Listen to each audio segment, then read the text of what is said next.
Okay. And break it down. All right. Call this regular meeting of the Red Oak City Council to order this Monday, October 7th. At 5:30 p.m. here at the Red Oak Fire Station. Just a note that this meeting is being recorded. That is open to the public and roll call. No, I guess invocation by Pastor Ray Simmons with Ascension Reformed Church. Pastor Ray, please stand. Right? Father, your word says, and it shall come to pass, if thou shalt hearken diligently unto the voice of thy God, to observe and to do all his commandments which I command thee this day, that the Lord thy God will set thee on high above all the nations of the earth. And all these blessings shall come on thee and overtake thee, if thou shalt hearken unto the voice of the Lord thy God. Blessed shalt thou be in the city, and blessed shalt thou be in the field. Father, we pray that the light of your word would be known and followed here, that you may bless us in the city and in the field. We pray for wisdom for those you have appointed over this city. We ask that you give them the time and energy for this demanding job. We pray for our police and firemen, protect them as they protect us. We pray that crime would go down in our city and that families would be strong. Father, we pray that businesses will run according to your gracious word of honesty and good ethics, and that they would be financially blessed. We pray for our hospital. We pray for our infrastructure. We pray for the teachers and the children. Father, we thank you for the beauty of our town and its rich heritage. And please help us to be a good steward of all the things you've given us. In Jesus' name, amen. Amen. Would you like to lead us in pledge? I pledge allegiance to the flag of the United States of America and to the republic for which it stands, one nation, under God, indivisible, with liberty and justice for all. Thank you. Oh, I do have handles. Now roll. Call. Bradley. Here. Bills. Here. Brightoff. Here. Isaac. Here. Hebrink. Here. Number 5, approve of the agenda. Move to approve. Fredo and Bradley. Roll call. Bills. Yes. Brightoff. Yes. Isaac. Yes. Hebrink. Yes. Bradley. Yes. Number 6 is proclamations and special notices. I don't believe we have anything today. Number 8 is public comments. Do we have any public comments? Or anyone in our audience? All right, Ron Carlson, number 17 and number 25. So resolution of the approval of the issue of city credit cards.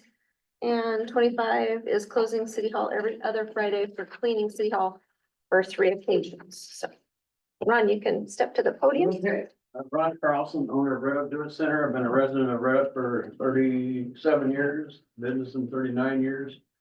Looking over the agenda here this morning, alarmed me a little bit, credit cards. I have spoken with some of the members of the council. I've spoken with the city administrator. It's given me a little better light on it than what, it says here. The credit cards, are something that we must live with, I must admit. Johnny Carson, I don't know if any of you seen him on his last night, but he said the green stuff is gonna go away and the plastic's gonna become what we're gonna be living on. That, as a business person, we've had to start charging a 3% rate on credit cards. We cannot do it on debit cards. But those are not free. And I want, that to be stressed. Someone's paying for that, and most generally, it's the merchant. And if we go to a merchant with a credit card, that's gonna be, a burden on them. I did talk to the administrator and the other folks here that I talked to this morning. I don't think there's hardly any business in Red Oak that won't charge to the city of Red Oak. So on that, I guess I probably said enough, but, if you have to have a credit card and use it in certain places, that's probably gonna be our policy. But I don't think we need to be handing them out to everyone. The other item was closing of the city hall every other week for cleaning. It didn't tell us what we're gonna be cleaning. Just told us we're gonna be cleaning the city hall. I think the residents of Red Oak have the right to have that city hall open every day that it can be, with the exception of holidays and emergencies and so on. Because there's people that work that cannot get there maybe, except for that Friday or whatever. So I feel that you could take and have someone at the front window. I've never been in the office there and had to wait over 5-10 minutes. And only had 1 or 2 people ahead of me, and most generally when I come in there, there's no one ahead of me at that window. So I would like to see you, not close the city hall. I understand it's for cleaning up records that have been there for many, many years. That's something that should have been taken care of, and I hope this council and this city administrator and her people will take care of those things. Because in my business, we go in the back and somebody's responsible for getting everything down to 7 years, and then we throw it, and it's an automatic every year. We go through those records and get rid of them. So hopefully somebody can take charge of that. And there again, I'd hate to see us close people on that Friday, because I'm just afraid that if we start closing one Friday, it's gonna be the next Friday. 2 weeks, it's gonna be another Friday. We don't want the city hall to be closed. Thank you. Thank you, Ron. Okay. We have anyone online for public comments?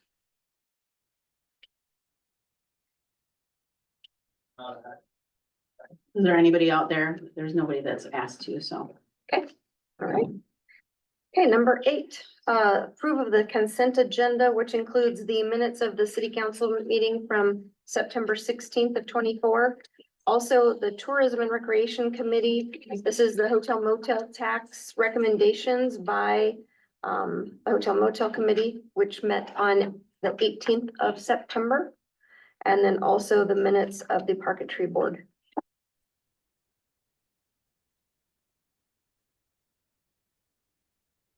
I'll move to approve. Okay, Bills, Second. Go ahead, John. Heidzik. I just want to point out that I appreciated having both those minutes in the packet.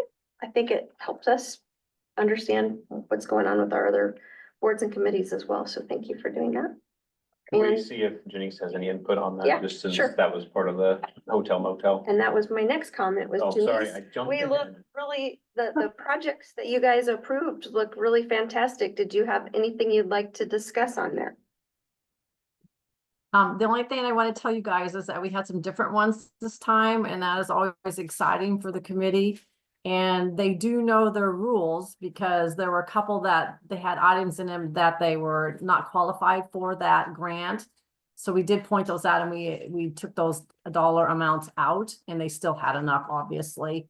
I think what they're doing is exciting, like example, the YMCA with their portable 9-hole miniature golf course. That is going to be amazing for kids and maybe adults too. We may not all have to do it. I do really like the summer concert series, and we continue to help our Save the Depot, and the Montgomery County Conservation Foundation is a new thing. And the explanation behind that was we have a lot of people from Red Oak that go over there and camp and use the facility.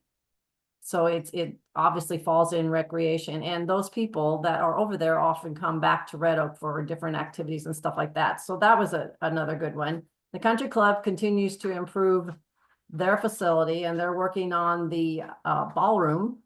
And Val at the Wilson, they're always upgrading and redoing stuff for the Wilson, which is a great asset to us. And how could we forget Elaine and the Chamber of Commerce with Junction Days? That is just a huge thing for all of us. So I think it was a great meeting. The troops do a great job, and I'm grateful to be a part of it still. And if you have any questions, reach out. If not, thank you.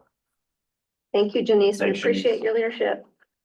All right. And I thought it was great to see the park update by like the swimming pool updates on everything too. So appreciate all of the park board does as well. All right, roll call.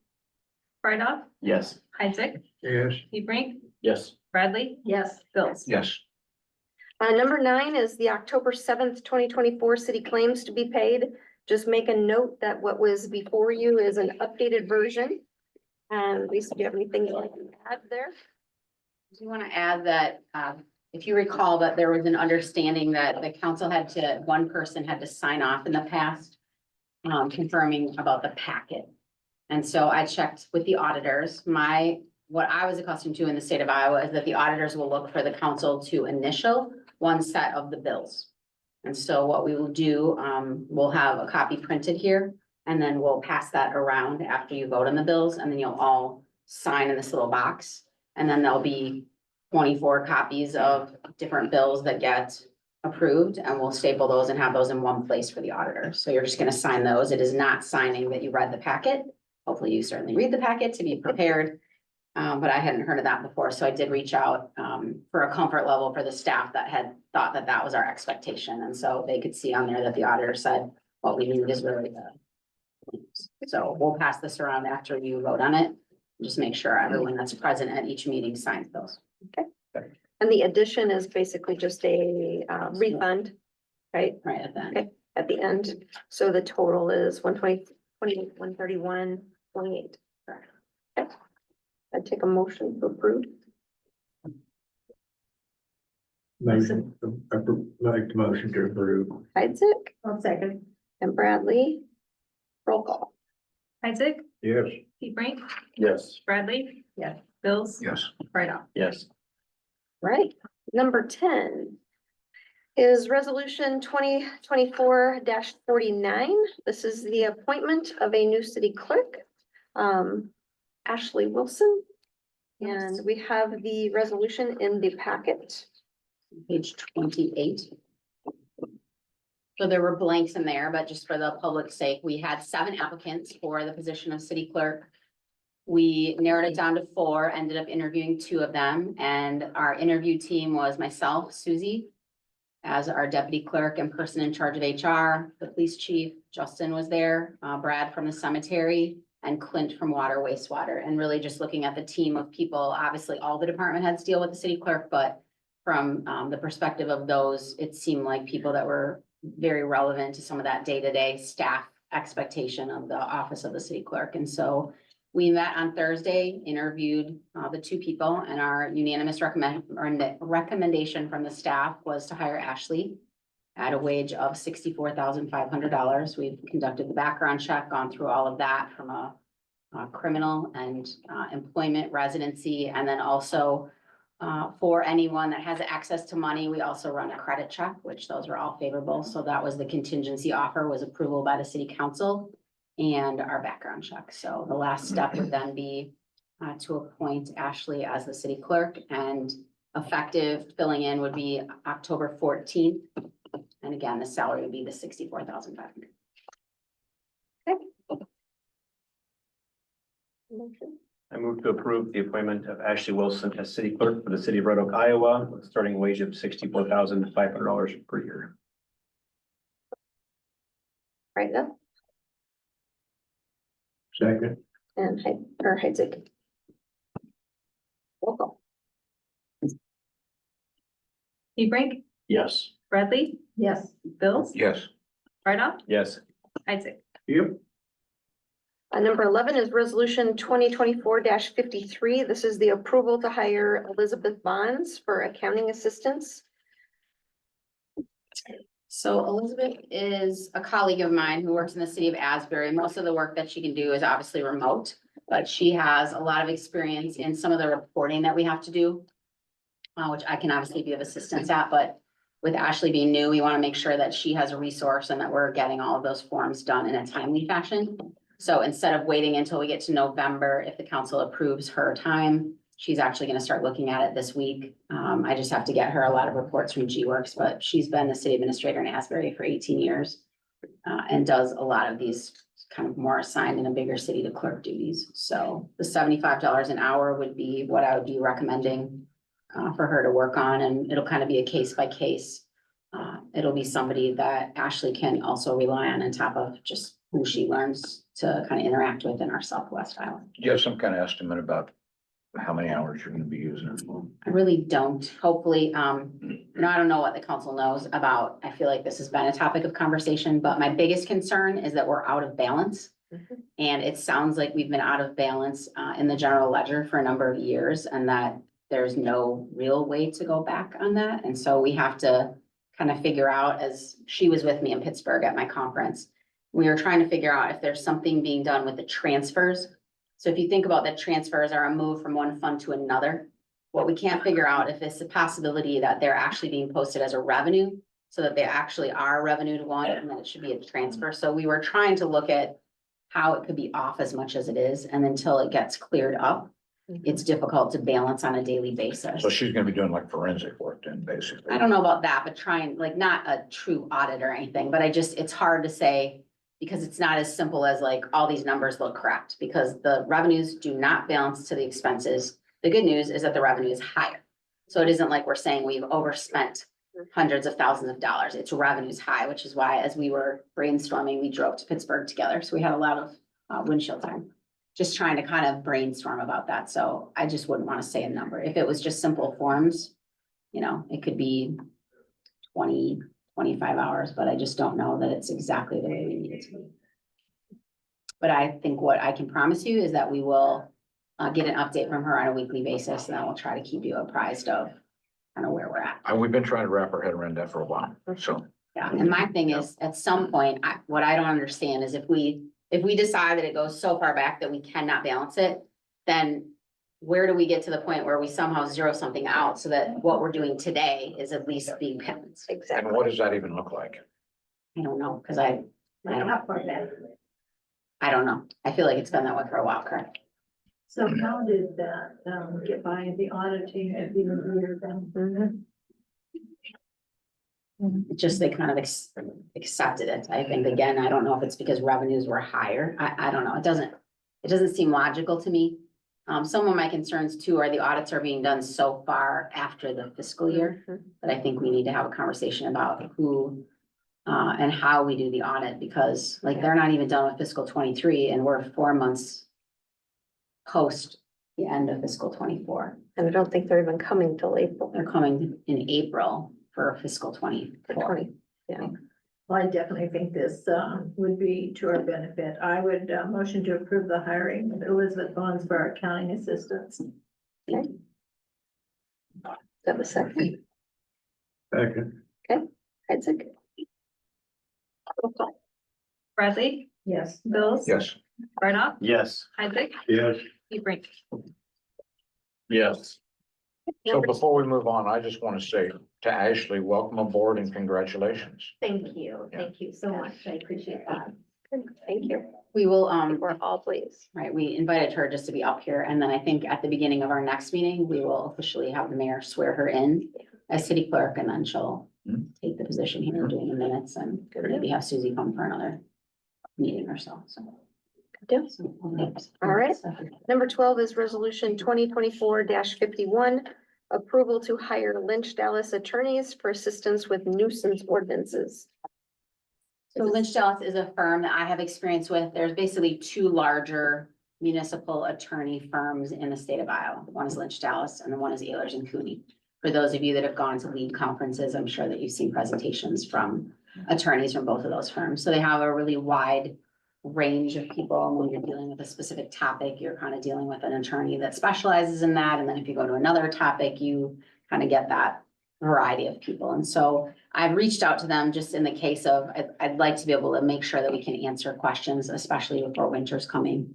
And then we want to get some things cleaned up. So they'll be looking if the council is agreeable to that. I did reach out to Bree so that she was aware of it. She has a few more weeks off, and so we can, whether she's able to come back full swing or just have another resource in our toolbox to be able to use that. How do the rates compare? It's on here. I don't even know. It's not on here that I can see. It is. It is. It It's is. in the On page contract. 33. Oh, Next okay. page. I don't have it in the resolution, but $275 an hour. Mhm. For Do we sure. have a retainer with Bree that she gets a set amount, or is it always hourly? She has a set amount plus hourly, right? I think so. Yeah, I- I would think this is pretty comparable, but I'm not positive. And I don't know that we have. Okay. Okay, We currently have 4 properties, so this is comparable, dangerous correct? dilapidated properties that are being pursued, so, I would think it's comparable. yeah, it's I comparable. mean, This we sounds need to like- have access to legal. Well, I mean, here's my question is, has our current attorney just kind of dropped the ball when it comes to the nuisance ordinance? She's been on maternity leave. She's on maternity She's on leave. maternity leave, Yeah. okay. She's on maternity leave. But we do have 4 in the works right at the moment, so. The other thing, I guess as long as we're kind of just on the topic of nuisance, I think that as I've been reading the ordinances, I think that we have tools such as when we clean things up, it can be put on the tax roll.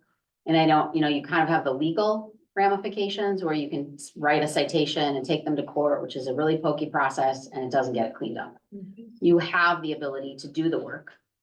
And you have the ability then to assess it on the tax roll. So I reached out to the county treasurer to make sure that I understood the timing of when you would have to get that to them, which is in May. And then people are gonna pay it the following September and March.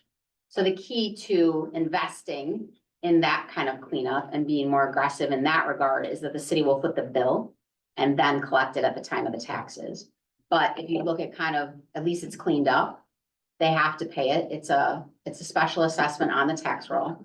And so I'm kind of working with Jackie, the Montgomery County treasurer, on some of that, but I do think that as we see those things, if it's garbage on the exterior of the house, maybe we need to hire one of the garbage companies to if it's that bad, bring a dumpster, deliver it.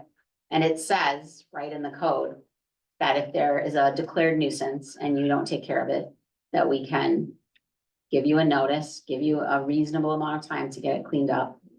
And if not, we can do it and then take it and assess it. So even all of these grass mowing things, Without court action.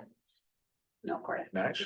Perfect. Yeah. So to me, as long as you understand that we need to have some pot of money to be able to spend our money, I think it's the wisest. Oh, we'll way. get it back. Yes, Yeah. Get it back. because as you know, like, if there's a lien on your property.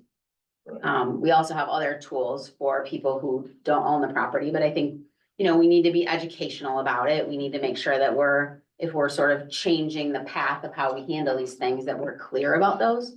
But that's the simplest way, because going to court doesn't get your grass mowed. It doesn't take the garbage out of your yard. And And we, that'll shorten the time that it takes to Big time. rectify the nuisance calls. Mhm. and we've not That will seen be the, great. we've not seen going to court to be a change in compliance at all, That's really. not It's effective at all. not being effective, so. Not at all. Yeah. I think it's a good idea. And again, so, it doesn't mean that you've been doing it, but as I've been reading, we have the same thing that we're gonna talk about when we get to like water. Yep. There are so many people that say like, we can't shut somebody's water off. That's a nuisance as well. So there's tools that are there and maybe we just haven't been using them. But again, it's an investment of fixing something because you don't. And then we'll have to pay for it, but we'll get the money back. Yes. Okay. I take a motion to approve resolution 2024-51. I move to approve. Right off, Second. and bills. Roll call. Bills, Yes. right off, Yes. Isaac. Isaac, Yes, I didn't hear you, sorry. oh, it's okay. Heat Brink Yes. and Bradley. Yes. Okay, number 13, this is ordinance number 638, cemetery management, chapter 115 ordinance. This will be the first of 3 readings, and I will have. Lisa did a great job explaining it in the memorandum, so. So one of the things that I think that was discussed before my time was a concern that in the way that we write our code, that it requires Brad as our superintendent of the cemetery to attend every single burial, which just isn't practical when we allow those burials to occur 6-7 days a week. And so what we have prepared here is an ordinance that would allow it to be the superintendent or his or her designee.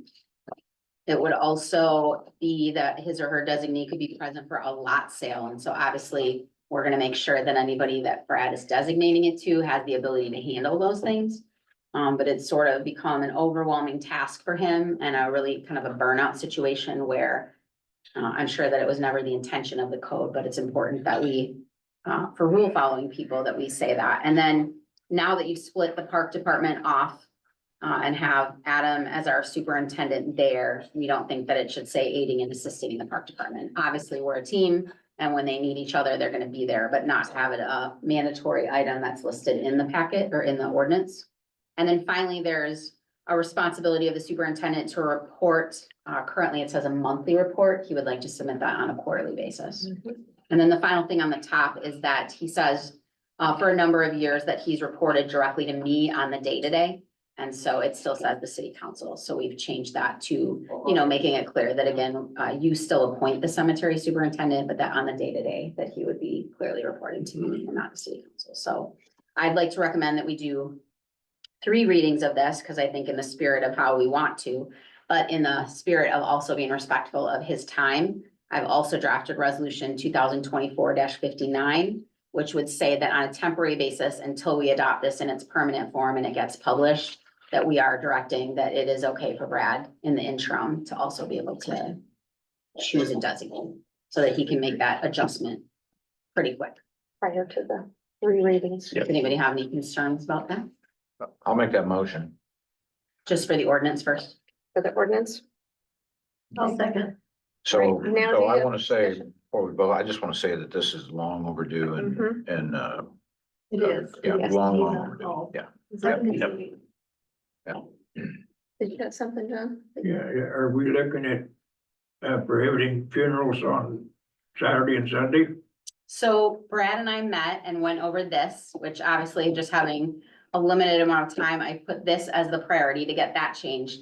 And then he had a whole list of things in the rules and regulations for the cemetery that we will go over next. And then we'll bring those kinds of things to you. So we may consider that. But that wasn't part of this discussion because that's in the rules and regulations, not in the code. I know there's a lot of cities that absolutely don't allow funerals on the weekend. And so, you know, I know for a fact that since Brad has been up there, I don't know that he's had more than 2 weekends off in a row. That's the problem with having weekend funerals and stuff. I mean, Yeah, well, but now we've changed this ordinance. He can designate somebody, so he doesn't have to be there for every We one can now. split it. And that's the way I was looking at it. I don't think we can just say no to, weekend funerals, that he can assign somebody Mhm. to be there. And Does just, this have to just, be an employee within the city? Yeah. One of- Within the probably the works department. at- For the cemetery? I mean, I suppose if there was a time where Someplace else. somebody in the park department, because they're the ones that work closest together, if Brad is able to train them, I don't think it has to be, Brad's gonna pick people that he's comfortable with representing us appropriately at a funeral and dealing with that family. Like to fill in the gravesite and they have to do that? yeah, That's one just of the the tear jobs. down. When they coordinate with the monument people and they coordinate Right. with the people that bring the vault and, yeah. So that's a lot of work after the. In the summer, he's got a few more people that he can refer to, but in the winter, it's Ronnie. So, Right. yeah, unless we add to that department, so. Do I need to read the ordinance as well? Okay, good deal. All right, so I've got Bills and Bradley roll call for the ordinance. Brightoff, Yes. Isaac, yes. Hebrink, Yes, Bradley, Yes. and Bills. Yes. And then, as Lisa said, resolution 2024-59 for the temporary change in the cemetery superintendent responsibilities. That is just to allow him to designate someone in the short period between now and the time of the 3rd reading of the ordinance. Move to approve. Right off?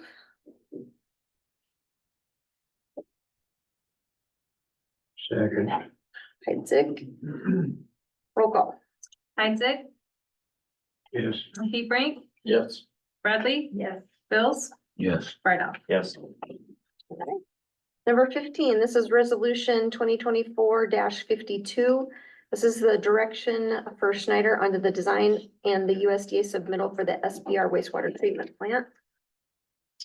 So Jeff from Snyder was here last time, as you recall, I think Adam, you weren't here, but we went over the fact that we were kind of looking at that $20 million figure. They did adjust the plant, the SBR wastewater treatment plant design to a $17.5 million figure. Then you'll recall that we were kind of talking about, obviously, the more that we can get done in terms of the pipe work, the better, but that there needs to be some sort of a cap that we give. And so when, I think Clint might be on, he might be in the list of, if you go to the participants, he might be on there if anybody has any questions. He was messy after a water main break, and so he needed to go home to clean up. But what we decided was that we think it's important that before we are actually picking where we do those pipe replacements, that we would invest in the televising equipment. So our first tier of the money would be 17.5. Then we'll invest in the televising equipment, and then whatever number is remaining after that to get us to just under that 20 million or 20 million would also be replacing pipes. And so if the council is comfortable with that, we did have a meeting. Chip was here kind of looking and making sure that he's on board with what we plan to spend so he can appropriately recommend rates to you. And then they just need to get direction. We also had the USDA on the line so that they're aware of what we're planning to submit on behalf of wastewater. And so all of that is on a timing basis. So we'd like, unless the council thinks differently, kind of based on what we talked about last time, really the only shift would be keeping it at that dollar amount and then prioritizing televising to make sure that we really are investing in the worst of the pipes instead of just picking a quadrant. So when I was on my travels here last month, I talked to some people in a city out west, and they have 2 crews. They run 7 days or 5 days a week, and that's all they do is they go out and televise all their wastewater. And they try to get it done every pipe in town at least once a year. And he also, I talked to him about equipment, and for what we're doing, he seems to think they're a resident expert in a city of about 200,000. He seems to think what we do that a used set of televising equipment would be appropriate for what we do. But absolutely necessary, like Lisa says, to identify where we need to do the work right now. At least we know we're investing in the best places to Well, we invest. could even do preventive maintenance before it goes bad. Correct. Well, yeah, that's the whole idea. That's, I mean, we Yeah, don't have to okay. be doing major shutdowns of areas, and you can prevent it. Yeah, and I think, I talked with Clint, I think Clint actually has maybe some resource for used. Right. Televising Well, that's been equipment. brought up before. A couple meetings ago, we talked about getting a camera system. Especially if we kind of decide this now, we can keep our eyes and ears open for maybe a larger city that's fashioned something in, and let the vendors who sell the new stuff be aware in case there's trade-ins that we're looking for something. Seems like the stuff that you can purchase for a reduced amount now, it's something about the amount that it can record and the type of recording it can do. Some of the more later up-to-date stuff does more recording and that Sure, type of it's just thing. like any camera, clear visibility. So Yeah, like, yeah. And ability to turn corners is another issue. What percentage do we say that we covered? originally, we talked about 20%, but that might go down if, I think it was it 20,000? So we would Linear go feet. by 20,000. the main places where we haven't had the problems in the city, right? That's probably where we'd first tell them. That 20,000 feet did not include top hatting or manholes either. And so that being said, we definitely want to top hat manhole, so we'll have to reduce that linear feet of liner. It was 20,000. I think it was 20. 20,000 feet and 600 top hats And 60 manholes. was the I think 2.5. I mean, from what the presentations have been, I mean, I think we really need it, and I think it would help lower our expenses on our labor for, water leakage and, just coming. But one of the issues we have with our wastewater is like, because of the way our system is designed and the material it's built out of, we normally run about 1 million gallons a day through our wastewater treatment facility. When we have a rain event, we run like 4 million gallons a day because of all the intrusion into the pipes. So when we line them, we'll eliminate that. So we'll have a lot less wear and tear on a plant, a lot less, a lot less everything going on down there. Once we're able to identify the biggest problems there, where we're getting the most intrusion. Well, and I appreciate Clint's input too. Yeah. Is Clint on by chance? So I just wanted to clarify, Lisa, too, because I don't believe USDA, he mentioned they didn't think USDA would pay for that televising equipment as part of the grant. So would that 20 million include us purchasing that separately from like financing, or what are your thoughts on that? I really don't know how much we're looking at. I Yeah. think Clint mentioned a figure to me. I don't, Well, even if it's not in the grant, that would be part of the 250,000. loan, I would imagine that would be Yeah. part of what we It- take up it- to borrow I don't- to purchase. I don't think it can be part of the USDA. They said that, I don't mean, But it can't be part of the loan? Yeah, yeah. It just wouldn't, if the USDA. the wouldn't, then USDA we have to wouldn't just include that figure as out. part of their package. Yeah, But again, we're not gonna be doing the plant for a while. yeah. Right. And so what we can do then is if we get from the engineers or Clint the 100,000, 150,000, we could try to set aside funds over the next couple of years and then just be able to pay Do you cash have for a the camp. timeline of the USDA if we do get it? I think that Yeah, we were I looking think, at a couple of years. I think we're long-term. looking at 26, aren't we? Well, it depends on, you know, Construction in 26. who we get for a contractor, and there's a couple of different methods of doing the lining, and we'll have to decide what kind of lining we want, you know, and there's cost factors there as well. But there's a lot of decisions to be made yet. And we'll have lots of opportunities for more questions. Why are you looking at me like that? Because I thought we would go with JEO into the study. What did you think? I'm confused. What did- Because I assumed that we would be doing it with, a wastewater facility. I'm sorry. I thought we would be doing it with Schneider. They're designing it. Mhm. Is that what you just said? Yes, he said it depends on who we get and I'm. No, I want to say, Building? what we're gonna use, well, they're gonna give us different, I'm sure, different options for the types of material that we line with. There's different materials that you use for lining, and they have, some of them have different disadvantages and advantages, so Right. that'll be half decisions that they'll have to put in front of us, and we'll have to make decision whether we use the steam cured or the UV cured, or there's different types of chemicals that they use to do that, so. And you know, Tim, you picked up on. a lot We of that did, we learned that at the conference, yeah, that was interesting. Yeah, So yeah, that's all super long term, because I think we talked about it could even be 3 years out by the time. Yeah. When we were meeting with Chip, I think he was talking about, you know, to try and help alleviate the increase in the sewer rates, that we can phase it in over the next 3 years before we actually have a debt payment. Yeah, okay, right. Okey doke, so I would need a motion, or a motion and a second. And do they need to define that a little bit more than just, No, it's in here that it says we're authorizing Snyder to design an SBR wastewater plant estimated at 17.5. The cost of televising equipment, and then calculating that the remaining funds up to 20 million will be to replace services, waterproofing manholes, and installing top hats. And all of this will get submitted to the USDA for grant and loan. And again, we're not locked in until we get that back. Correct. So So moved. We can still agreement? say no. Yeah. Okay. All right, so bills. Second, Roll call. Heatbrink, yes. Bradley, Yes. Bills. yes. Right off, Yes. Heitzig. Yeah. Number 16 is resolution 2024-50.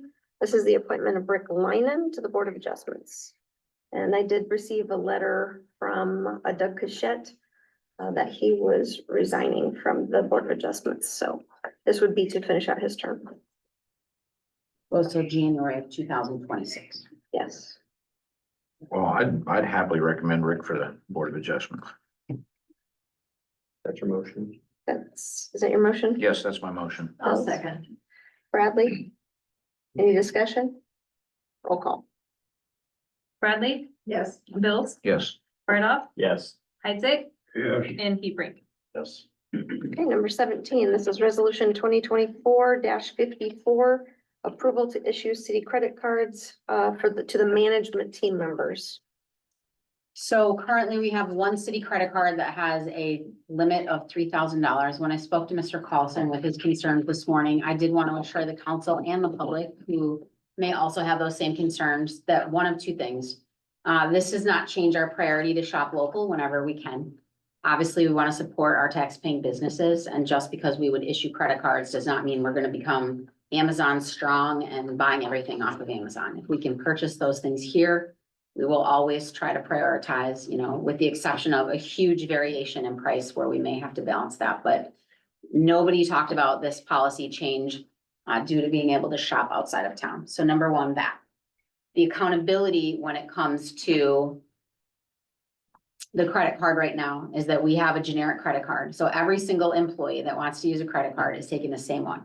And just this month, we had an example of somebody didn't write down that they took it.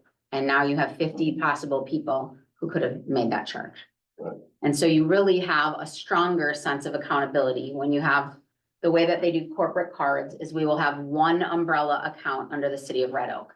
And then if you agree that every manager, so each department has their own card. So there's a Lisa card, there's a Clint, a Justin, John, everybody has their own card. And then their purchases go under that card. We get the statement for all of it. It is not like everybody's getting their own credit card and we don't see it.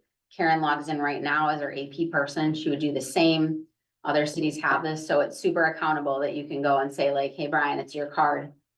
There's a purchase that you forgot to turn in a receipt. So the way that we would do it in the past that I've done it is you number every purchase on there. So if there's 20 purchases, you number them all 1 through 20 and nothing gets paid unless an actual receipt is turned in. So just like every other practice, we don't pay off statements, we pay off invoices. So even if it says that Lisa has 5 purchases, those have to be utilized with a receipt behind that statement. And that's how they get entered into the system for payment. And so. Where do the perks go to get on the credit card? So right now our credit card doesn't have perks. Somehow we're signed up for one that doesn't have. Wise. They don't? And our max limit's 3,000. So like even just to register us for the conferences can hold the card Oh, yeah. up.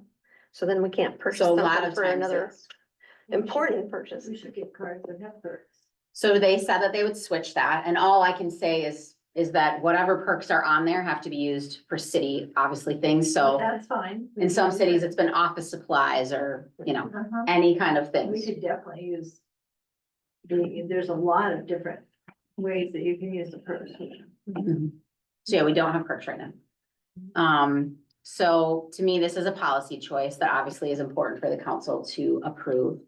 It would be through our bank that we have, First Interstate, we have our current credit card through there. So I met with them last week to make sure, I want to make sure that it is an umbrella account, that the statement is under one umbrella, that we're getting that, not everybody, you know, gets their own statement or is doing something separate. It's still one bill that goes out, one check. And it really just will give us flexibility, because what we're learning is that staff has to buy something, and the only way that they can buy something in some occasions is a credit card, and they have to be told no because we're at our limit. Now, those will be detailed in our claims. Yes. So most cities, what we've done, because people use it a little bit more than, is we just did a separate visible spreadsheet through payables. So because it doesn't necessarily give as much detail as you might want to see on the G-Works reports.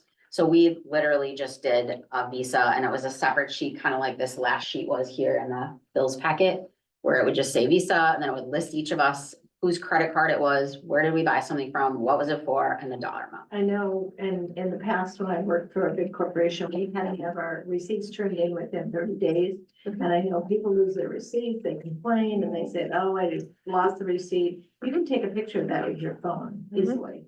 There's apps that you can even do that. Yeah, apps, and I think that's what we should do, is do not give them any more than 30 days to turn a receipt. Well, there's not gonna be 30 days. We Yeah. just Who, turn it in when you buy. who okays of these purchases? Like, So- so you have your department head that has a credit card, can they say, so I'm a department head, and I say, hey, John, go down to the store and purchase something, well, here's the card. I mean, do they okay that through anybody? It's just like it would be any time they go to a store now, is that the department heads are ultimately responsible for what's under their umbrella. I mean, if you, Yeah, I mean- if you send me with your credit card and I buy something I'm not supposed to, it's on you. Here's what I'm worried about, somebody sticks on a soda or a Kit Kat or purchases something can't. else. It's They on have you. to see it on the receipt. It'd be on the receipt, And it's on you. obviously. Yeah. It's on you. And you saw in the So packet, in the packet, she's got the policy. I have a full page policy on Okay. the appropriateness, and then every single person that's getting that credit card is signing off. I bear ultimate responsibility for the security of it. I will not use it to withdraw cash. I will not use it for personal expenses, and it will be used for only official business on the city.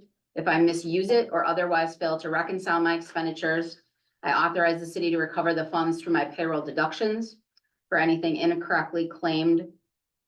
And it all has to be turned in within the month that we're paying off of. If it's lost or stolen, you'll immediately report it to the clerk or administrator, and if I resign, I will return the card immediately.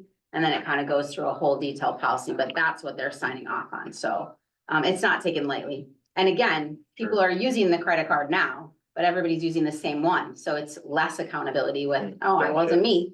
So I Yeah. see some of the departments like going out for lunch or whatever, and, I mean, you don't, I mean. They cannot buy lunch. They cannot buy lunches, they can't do Well, if we had like a anything. training or something that we were Yeah. conducting, But I'm just saying, Then it I've would be- seen, yeah, different, not Don't it's not for assume them. when they're out that they're getting it paid by the city, in other words. Yeah, that doesn't It's not happen. that. Are they gonna have individual limits on the cards or just on the overall account? So, each one has to have a limit, which would be 3,000 for each of the department heads. We would do mine at a higher amount, just so that if we did have a single larger purchase, that there would be a card. And then even if you add it all up to, let's say, $30,000, we can still set the corporate limit at like $25,000. But again, it's never gonna be that high, but you don't want it to be that one person can't, there could be something that wastewater needs to order, and it could be $1,500, and they've sucked up half of our month's allotment. for Does this current. include gas purchases? No, Okay. they're only using it for things that we don't have in-store charges for. And our gas purchases are at different. They can go to the co-op, We got three Co-op or locations, BP. Where else? BP. BP and. and those are all We even have store Cubbies charges. too. And those They're are all storage store charges, charges. So we Yeah. get that sitting once a month. So the only time that you might see a random gas one would be, let's say that I was taking a city vehicle out of town for training and I needed to fill up on the way home. Where I'm like, In Des Moines. yeah, I would feel like even Des Moines Ambulance and back. service. We don't Goes out of town. have any city employees that take their big vehicles home, do we? That Public takes- safety does, We do have, yes, public safety does. don't the chiefs? Chief The police, chiefs. fire chief, But again, they Those only still two are items. getting their gas on the normal. So same thing, like, Mr. Carlson's business, we have an in-store charge there. We're not going to suddenly start using our credit card there, which costs him more money for us to do Right. it. If we have the ability to have an in-store charge, an example of one of the other reasons this came up was that at Tractor Supply, no one was allowed to shop there before. So now we had a tax-paying business that we weren't shopping at, even though there were things that we could get there for cheaper than when we were going out of town. And that was because they don't have in-store charge accounts like the other ones do. Mhm. And then the credit card was never able to be used because the limit was so little. And the card that we can use there is a Tractor Supply credit card. So Karen is currently working on, just like some stores that will let you actually just walk in, charge, and then they send us an invoice. They use corporate cards. So there's gonna be a Tractor Supply card. In that case, it will only be one, and then we'll be able to use it. But they said there's been so many occasions where they wanna go there and they haven't been allowed to go there because of our mix of, you can't charge and we have a small credit card. But they have their own credit card, why do they need to have a Tractor Supply credit card? Yeah. I I mean, guess that makes no sense to me, because that way, again, you go back to having one credit card again. Because that, Right, then that becomes abuse then, Right. if that's what we're speaking about. So I'd say we get rid of that tractor, if they have their own card, if we move forward with this, that makes more accountability. Instead of having one Tractor Supply card, then we have, go back to where we're at. the only thing that could possibly be an issue there is maybe Tractor Supply gives some kind of, perks. We'll for have using to- their card. she was getting the paperwork for that. So if there was some sort of a discount or something, then maybe financially it's worth using theirs, but we'll look before. But to your point, if there's no benefit to us for using it, then I would agree, we just use it. I go back to the accountability piece. I mean, the holding people accountable, and if that becomes one where spending becomes a little out of control, then we got an issue. I don't think it will, because I think they're pretty in tune to following their budgets. Well, I think I agree with what Lisa's saying. This is gonna create more accountability. It's Because right. if I'm Clint and I have this card and my name's on it, I'm not gonna hand it to one of my guys if I don't think he's gonna be on the up and up with that card. Right. Because my name's on it. And again, like, I just don't subscribe to, because someone might abuse something, that we create rules that debilitate us as a multi-million-dollar organization. If we have people that abuse something, which I don't think that's what we have now, but if someone was doing that, then we manage that situation. We don't say all of us have to follow rules that are business-like normal practices because someone might, because no one should. And we shouldn't have people working for us if they do. That person looks at credit cards like a mad rattlesnake. Doesn't make any difference how you do it. You go to handle it, you're gonna get bit. There's interest charged on those cards, transaction fees. We could eliminate all that with purchase orders. Yeah, we could. There's no interest on a purchase order. But that doesn't allow you to purchase things, like a purchase order is not, that doesn't let you buy things. Unless the store allows you to have an in-store charge. If they won't let us charge, we won't shop there. That simple. The thing is we pay it, so one of the policies that how cities need to have is the rare occasion where we would be paying a bill late. Most cities will say that I have the authority, you know, the mayor, I, whoever gets to sign off to make sure we don't pay late fees. We pay bills every 2 weeks. We're not gonna pay interest. Mhm. There's no fees that we'll pay Mhm. because we'll pay it timely. I'm still against everybody having a credit card. It's just department heads, not everybody, just department heads. Department heads and I, those. I don't care, I'm still against it, because there's too big a chance of mismanagement. This is where I see John's point. I see your point and I see his point, and I mean. If this credit card thing is so good that we can have department heads' names and what they're purchasing under it. Question becomes their credit limit on each card.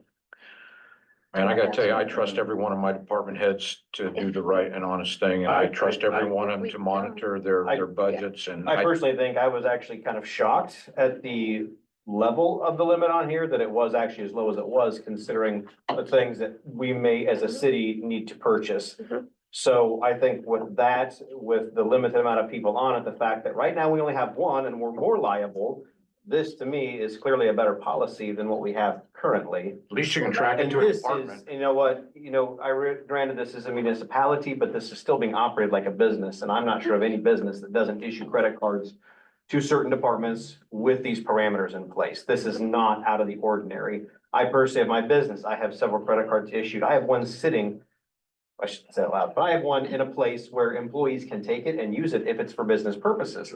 It has a limit. I'm notified of those purchases. If I know something's up, I can fix it.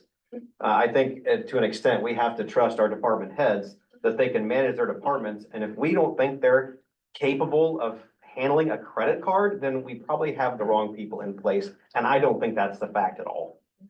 You can trust your That's my employees, 2 they're cents. I would agree with that I would 100%. You have to review the charges every month anyhow. The other thing that I think we need to be respectful of is that employees are sometimes being expected to pay for business operations out of their own And checkbook. that is Yes. unacceptable. And so even just me, like, you know, I never thought that I wouldn't have a credit card here, again, just because I'm used to that. And so when I got hired, I said to the mayor, could you ask Christy to get my credit card ordered? Mhm. So that I could take that with me to my conference. I had to pay for all of that by myself, even though it's a city expenditure, and I don't mind, obviously, it's okay, and I can afford it.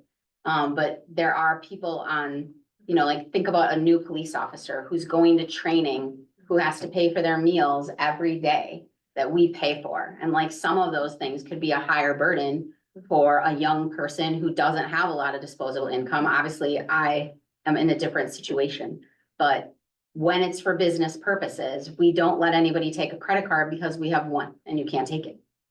So again, it's, you know, it just I see doesn't that. seem business-like. I It's get not it. at all. It's And not. we have policies, like what I promise you is that under my administration, if I ever felt like someone was abusing it, the council's gonna know and we're gonna manage that situation. And I don't think that that's happening, but if it was, our purpose is to deal with it, not just hold us back from kind of normal business So operations. how many cards are we talking? We're talking about Probably 11. 10 or 11. 10 or 11. And all of their names are on it, so I have to send the bank everybody's name, their text number or their cell phone number. So that again, when you think about fraud, the person who's holding the card, their cell phone would be on there. So just like all of us, if somebody's like, oh, did you really just go to this store? Happens to me where I'm buying some random thing online. And then it's like, wait, is that really you? So their direct number, it's not like it's gonna go to the landline, Right. it will go to them. And if there's a fraudulent purpose, it goes right to there. So we have to give Clint and his cell phone, Justin and his cell phone, John and his cell phone. So I think again, that's a good way of making sure that just like fraudulent things can happen anywhere. Well, anymore with credit cards, you can call and get payments stopped. I've never had a problem with that. The Sure. fraudulent. And there's always, you can always dispute charges. Correct. Really felt something was not on the up and up, it can be disputed. Well, and Lisa did provide us with a credit card policy as well as the credit card use policy. And I support her 100% on this. I have been on the other end of having to pay for all these things myself and turn them in for companies as well. And I mean, when I've got $700-800 a month that is out of my pocket, that gets really pricey. Yeah. I agree. And it's not right. When I started with a company, You work with somebody. 20 years ago.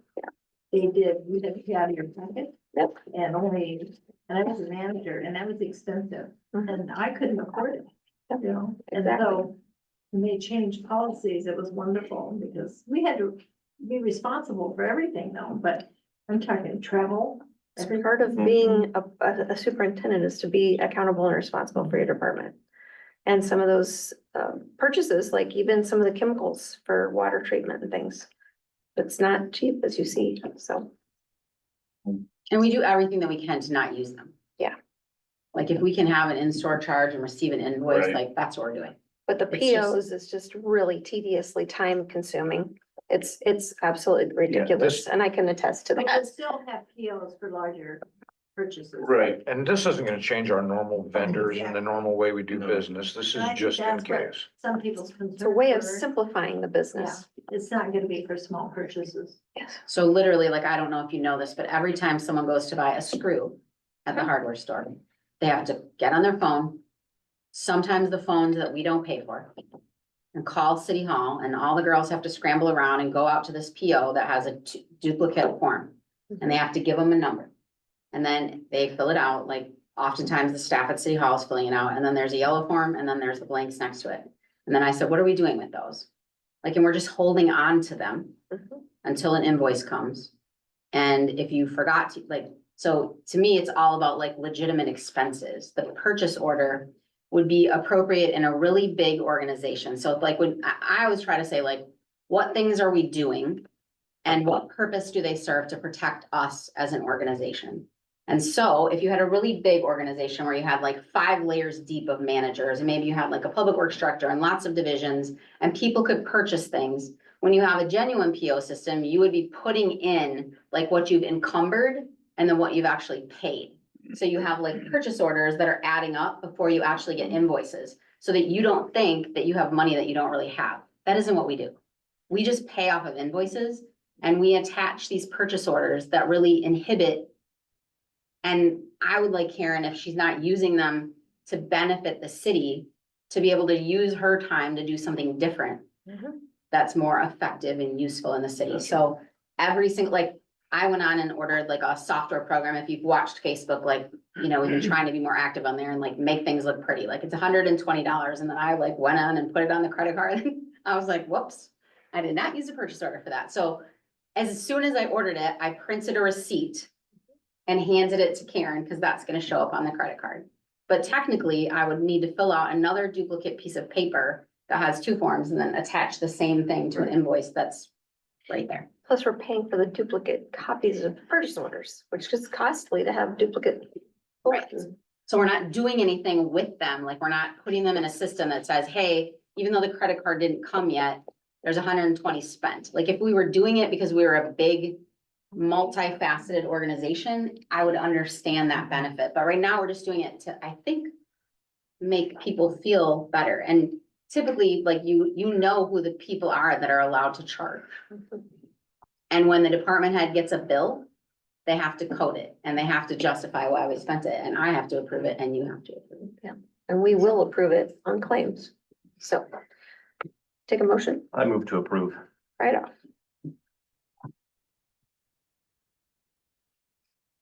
I'll second. Bradley. Roll call. Bills, Yes. right off, Yes. Isaac, No, Frank,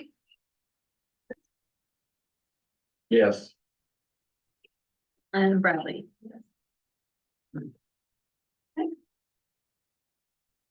Excuse me, number 18, resolution 2024-55. This is for interstate banking, money market and sweep accounts.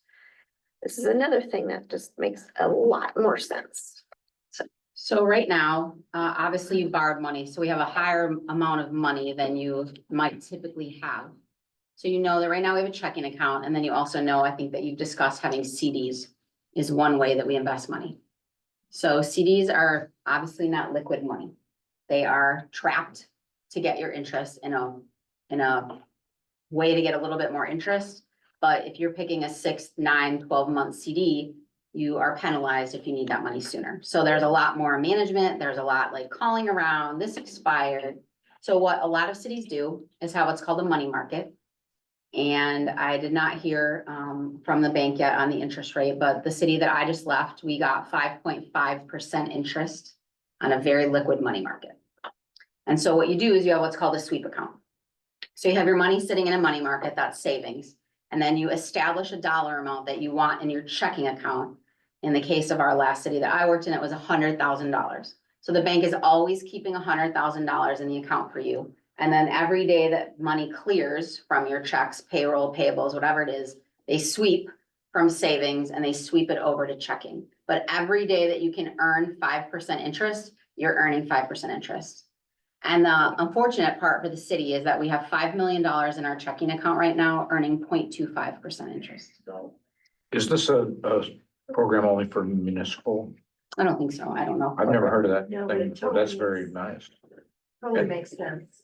And she talked about the issue with Standard and Poor. When we were doing our bond, this was a serious issue Yes. that it caused us to lose ranking. Because we had it rating. in a non-interest bearing type account. No, it wasn't Well, that. not It was, necessarily that. it's not clear. So one of the things that we have to get a handle on once it actually gets in place, and I have a little bit more time, is we have a drawer of all the CDs. And it wasn't clear to S&P when they were doing our rating as to what money was assigned to what fund. And so if this CD was sewer and this CD was the fire truck and this CD was an ambulance, there was not enough that was clearly defined as the general fund.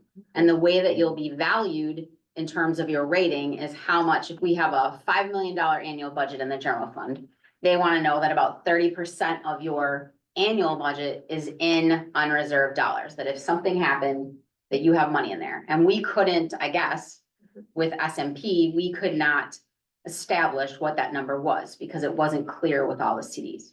So you're taking care of it on the ledger within the computer system, but your money's pooled together. And then there's none of this like CDs and expiring. And I think some just expired before Christy retired. So she's going to the banks. And so then we have multiple banks that we have in our. So I guess my question is, I know some of these CDs we had were like earmarked for this department or that facility or this or that. So that being said, is it all gonna be in one pot now, or will it still have earmarks? It Or might be, how's that gonna work? it might be in a pot that's in a pot, but in the pot, you know, because of what's in the. So we'll still have computer. earmarks for this and that. Yeah, you put it like, we don't have treasurer's reports in this packet, but you would see like your 600 fund is water, 610 is sewer. 030 is tourism and. So it'll be separated. Yes, you can see what your balance is on the general ledger because you're assigning dollars to that, but technically it can be pooled. And what you want is liquid with the best interest rate that you can. Makes a lot of sense. So because it's kind of a shift in policy, I'll work with the bank if the council is agreeable to it. There may be fees for the physical sweeping. It can be like once a day, there's a fee. There's also the possibility that, in some cities that I've worked in, when the council approves the bills tonight and there's $200,000 and then we sweep. So we say we're gonna pay 200, then we can physically sweep from checking, or excuse me, from the sweep money market account over to the checking account every time you either do payroll or you do payables. So we'll see if they charge us a fee, what that's worth to not pull it over, because the key to paying a little bit for the bank to monitor it is that you pulled it out right away. Depending on who does it, like that money could sit there and been earning interest because you don't need to sweep it today, because even though the checks all go out, they don't all get cashed tomorrow. So you kind of balance. So Tim at the bank, and then I met with their treasury department. They're in another location, so they were on a Zoom, it was on a Teams meeting, but their treasury people is one group and then the credit card person was another group. And so they would help us with that money management on the money market and wait to get that interest rate. So if the council's agreeable, I'd like to, obviously any dollars that we can be capturing with that kind of money on interest. It's a significant budget item. If you can be earning that interest. It is, and I worked for a company that did that several years ago and combined all their accounts. CDs and everything. So I would make a resolution, move that we, authorize the use of banking services and investment options to best obtain interest earnings for the city of Bremen. I'll second it. Pete Frank. Any further discussion? Roll call. Right off, Yes. Isaac, Yes. Sebring, Yes. Bradley, Yes. and Bills. Yes. Resolution, it's number 19, resolution 2024-56, hosting public meeting Zoom recordings and meeting packets online website and YouTube channel. So I thought this would be appropriate to bring to the council because it's obviously, again, a policy issue, but I would recommend a couple of things. You can see that in my packets, not only do I give you resolutions, but I do these cover sheets that I think are super helpful for you to know what I'm looking at and why this is on here and gives background information. So the more transparent that we can be to the public, I think that's helpful. So if you sit down and want to look at the packet, if you're somebody that logs in often, that you don't have to ask for us to email it, or we had this kind of packet at the front counter, or we had one sitting here. This way, anybody that's interested in a topic, it's memorialized online. All the resolutions are on there, all these memos are on there, and people really have the ability to learn more on the public side of things instead of it just being something that we do internally. And, you know, even if you look at Mr. Carlson, for example, you know, he obviously spent a significant amount of time communicating with all of us. And really only because of, he's a perfect example of why if we could have directed him to the packet and said, hey, here's what Lisa's memo says, he would know that a lot of these things at least answer questions. And so it's a simple, what we upload to the website. When I uploaded the agendas, it would just be the PDF packet that we would upload to that instead. So it would now say agenda and packet. And then this entire document right here would be right online for people to look at. This is what Dan was encouraging us to do back when I was running, if you recall. So that's one thing. And then the second is we're recording all of these Zoom meetings. So right now, the only way that you can join us is if you can join us live. And then if you are not available at 5:30 every other Monday, you have no opportunity to see what happened. And so I talked to Bo. He, I think he has a YouTube channel, he had said for Elaine at the chamber, but that we don't have one. And so he would help us create that. And then each week, when we are done with the meeting, we take the recording off of that and then we would upload it to the YouTube channel. And then you could have like council meetings and there could be different like portions of the channel. And then you would just label it like, you know, it would say October 7th, 2024 council meeting. And if anybody was interested in watching it, they can watch it at any time after we post it to the website. What are we talking about cost-wise? Nothing. Nothing. No, I'm just. YouTube would be Yeah, free. YouTube's free. I YouTube's see. free. I see. Just Well, The question is, you'd have to make sure comments were disabled on it, Yeah, we don't have, I don't think there's comments. because I mean, people can't access prior videos and comment on it. That's one thing, you don't wanna have people commenting on it. Because that discussion's over. that'd be a both You thing. might have fabulous things to say if they get to comment. Or. No, there's plenty of channels that they just don't have comments available. Right, we just make sure that's disabled, and Yeah, we Go can on. make sure everyone knows Sometimes that. it can be unhealthy. that's what I'm saying. And just know that all of our meetings will be out there all the time. Yeah. How long, does the YouTube, how long do they stay on? Like Forever. Forever. It's the Forever. internet, it's forever. Forever. And that's what's nice is then it's a cloud-based thing. Then we can have like a link on the council's page to, like, you'll click, it'll say click here for videos, but then it'll take them out to the YouTube. And then we don't have to have that on our Bandwidth. everything. We'll create our own channel, which is not that hard to do. We'll create our own channel. And that is It'll have our Red logo. Oak, Iowa, city council meetings. You have to have the logo and you'll have all the meeting dates on it. Because there's really no reason for the public, if they want to see these meetings, they have to email the city to request Yeah. a copy of that video. When you Yeah. get it, you have to log into Zoom and then you gotta put in the password and go through, and sometimes it doesn't work because I've had it happen You know, before, so. that answer a lot of questions. This is too. If you go back much to this easier. such and such Well, a especially on meeting, then YouTube. It's Yeah. all on. I agree. Well, I and think then, it's a good then way the to move community forward. has access to the entire packet and to the entire Zoom meeting. So whether they read the paper, listen to KMA, listen to KCSI, doesn't matter anymore. Because it's right there on the website. They have access to all of it. And they really have no Yeah. excuse. And it's archived. It's archived. It's archived. So it's really. a It's again, transparency just really about transparency. Right. Okay. So I have, did we? So we have a resolution for them. Yeah, Yes. I move to approve. I'll second that one. Okay. Right off and height brink. Roll call. Isaac, Yes. Hebrink, Yes. Bradley, Yeah. Bills. Yes. Right off. Yes. Here's another cool one. Resolution number 20, resolution 2024-57. This is to approve to hire for the recodification, Simmering Quarry, Iowa recodification, or codification, I guess. So This gets us both recodified and online. and this is gonna save us so much money, and it's gonna make our Like, code so much easier. more understandable, and it's gonna make it easily accessible to everyone, and it's gonna save us money. I thought it was very reasonable too. I was actually shocked I at the was price, as surprised. cheap as it was, but I was absolutely ecstatic to see this on here. Yeah, this is I gonna have be a been usable Super code. fabulous. Waiting We've been and wanting it waiting forever. and waiting for something like this to happen.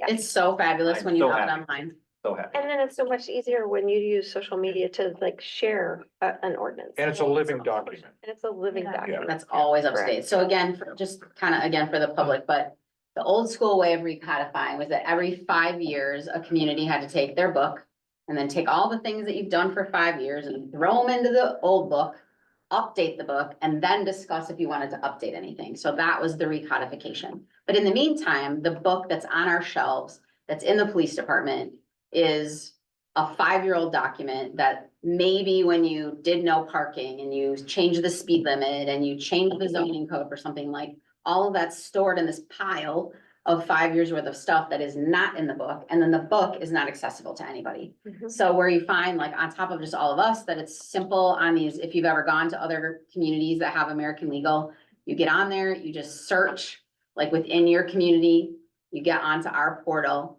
it's hosted by them, and then you would go in there and search the word dog. If that's what you like, if the officers are out and there's a complaint about a dog, whatever it is, they have their tough books in their squads. They can literally just pull up that website, and at all times, everybody's got the most current thing. So that's what we still have to do, because when we approved the last codification was in December of 20.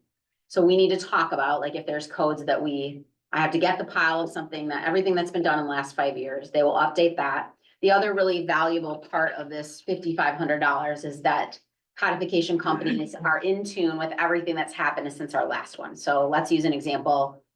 The state in Des Moines, they've talked about this, although it hasn't happened.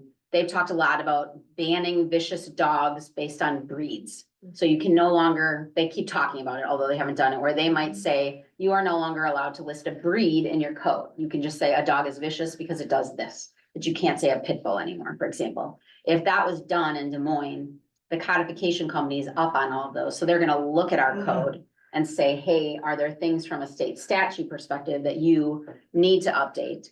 Then we need to talk as a community over the next however many months we're gonna take to do this. Maybe like we have a standard last item on the agenda is 2 chapters at a time. Is there anything else like we just did for the cemetery? If we hadn't done that, we could add that right now.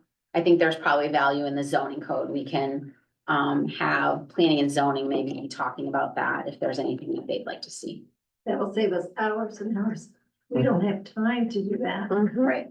Mhm. So we'll recommend, the old book gets, or all the stuff that's happened in the last 5 years down there. And then when we're done, it all goes online. And then just to kind of update what happens then is you pay this one-time fee to get the book all completely digitized. And that's that, I think it's $875 will be when we're done with the book, they digitalize everything and get it online.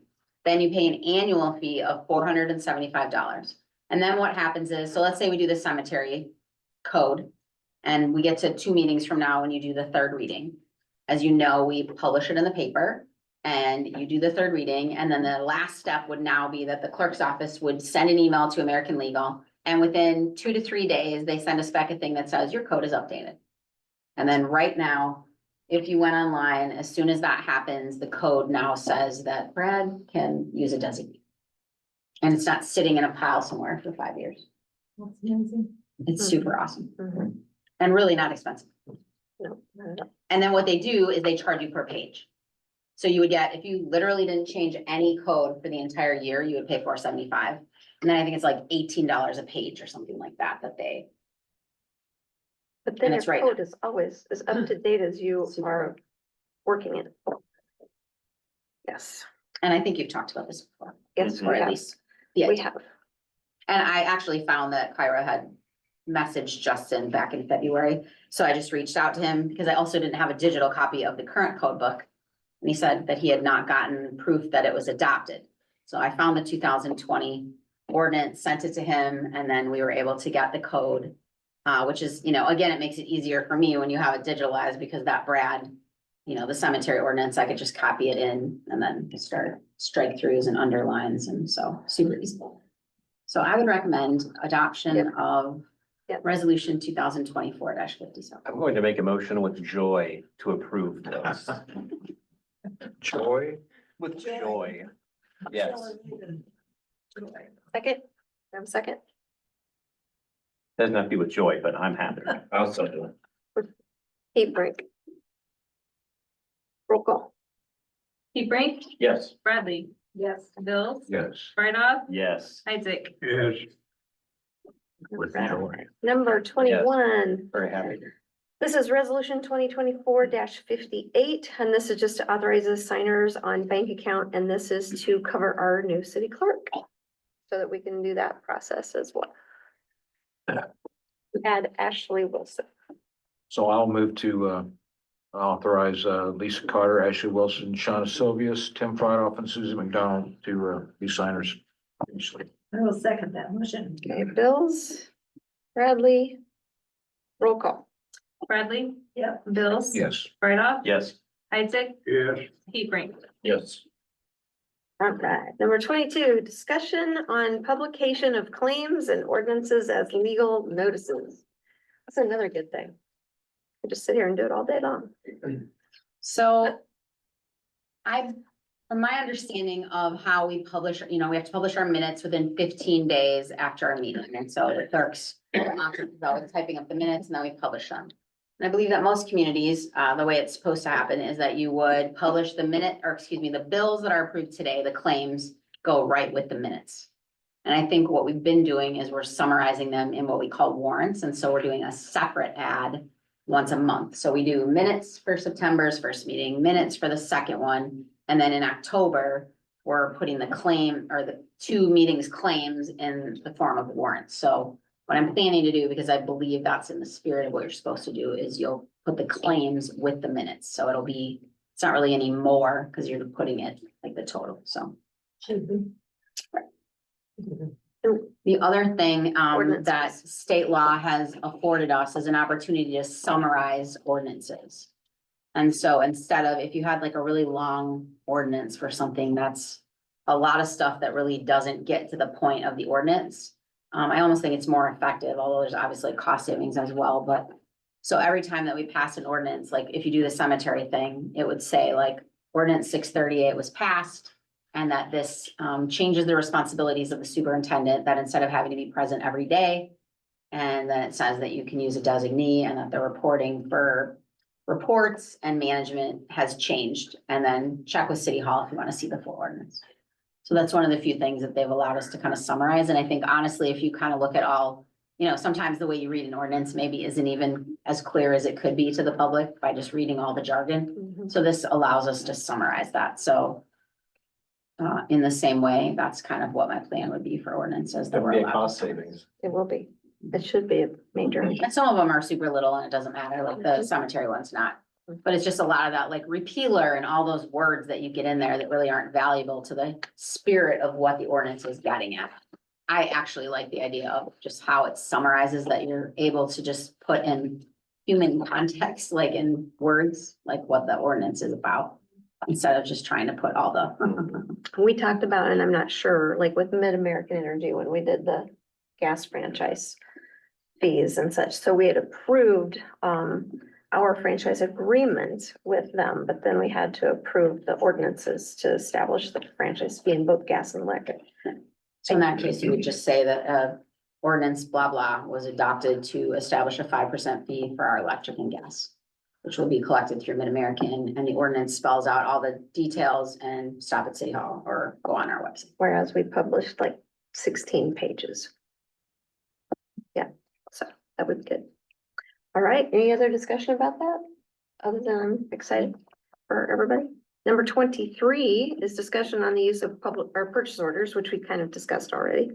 So again, just for the, you know, to Sharon's point, if it's something bigger, obviously nobody's just going and ordering a $500,000 fire truck without checking in, but we have systems in place that no one just gets to buy whatever they want. And if they are doing that, then we'll deal with that. But we're just not gonna use these duplicate formed pieces of paper that sit on Karen's desk, really not serving a purpose.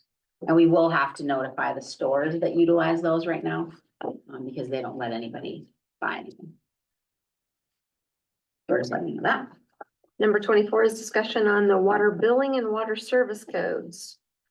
So one of the things that I'm gonna be working with Clint on, and again, this is just kind of a shift in, you know, trying to be a little bit more aggressive on collections. So I know that Susie, as our past utility billing person, and obviously Donna as our current one, you know, there's times where there are customers that know full well that we do not have the ability to shut off their water right now. And so they don't have to pay their water bill. And so, some of those places where we're stuck are mainly for two reasons. One, your curb stop is broke and you don't have a way to turn it off within the right of way. And then the second one is a shared line. So you have one line that goes into two and the curb stop is at the one. So we've purchased a piece of equipment that will isolate one from the other in that case.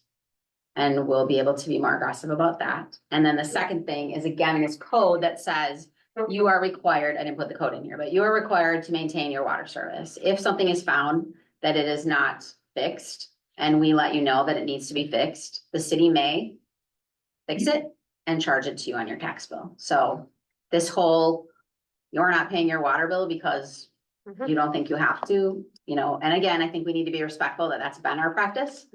And that's what people, it is what it is. And so we want to make sure that we are good about communicating like, hey, this is a shift in policy. This code has been in place for a long time. Here's your final notice that if this doesn't get paid, your water's getting shut off. And so we will have to probably have a combination of when city staff is available to do that themselves, they can. And that we may have to have a relationship with one of our plumbers in town that we're also able to build that out. Obviously, it's a little bit higher cost to outlay that to a plumber, but at some point, we're just losing dollars out the window when people aren't paying. And then if they're leaving, we're not getting it anymore. So you're talking about for delinquent bills and for repairs. Yes. And so, Even if it's not a delinquent bill, they're still supposed to work. Because what if we need to shut you off for water reasons? You know, like there's a. no, I understand that, but what you're, basically what we're saying then is we're gonna assess it to the tax bill, then we're making the property owners responsible, Correct. We already do. Just haven't used that.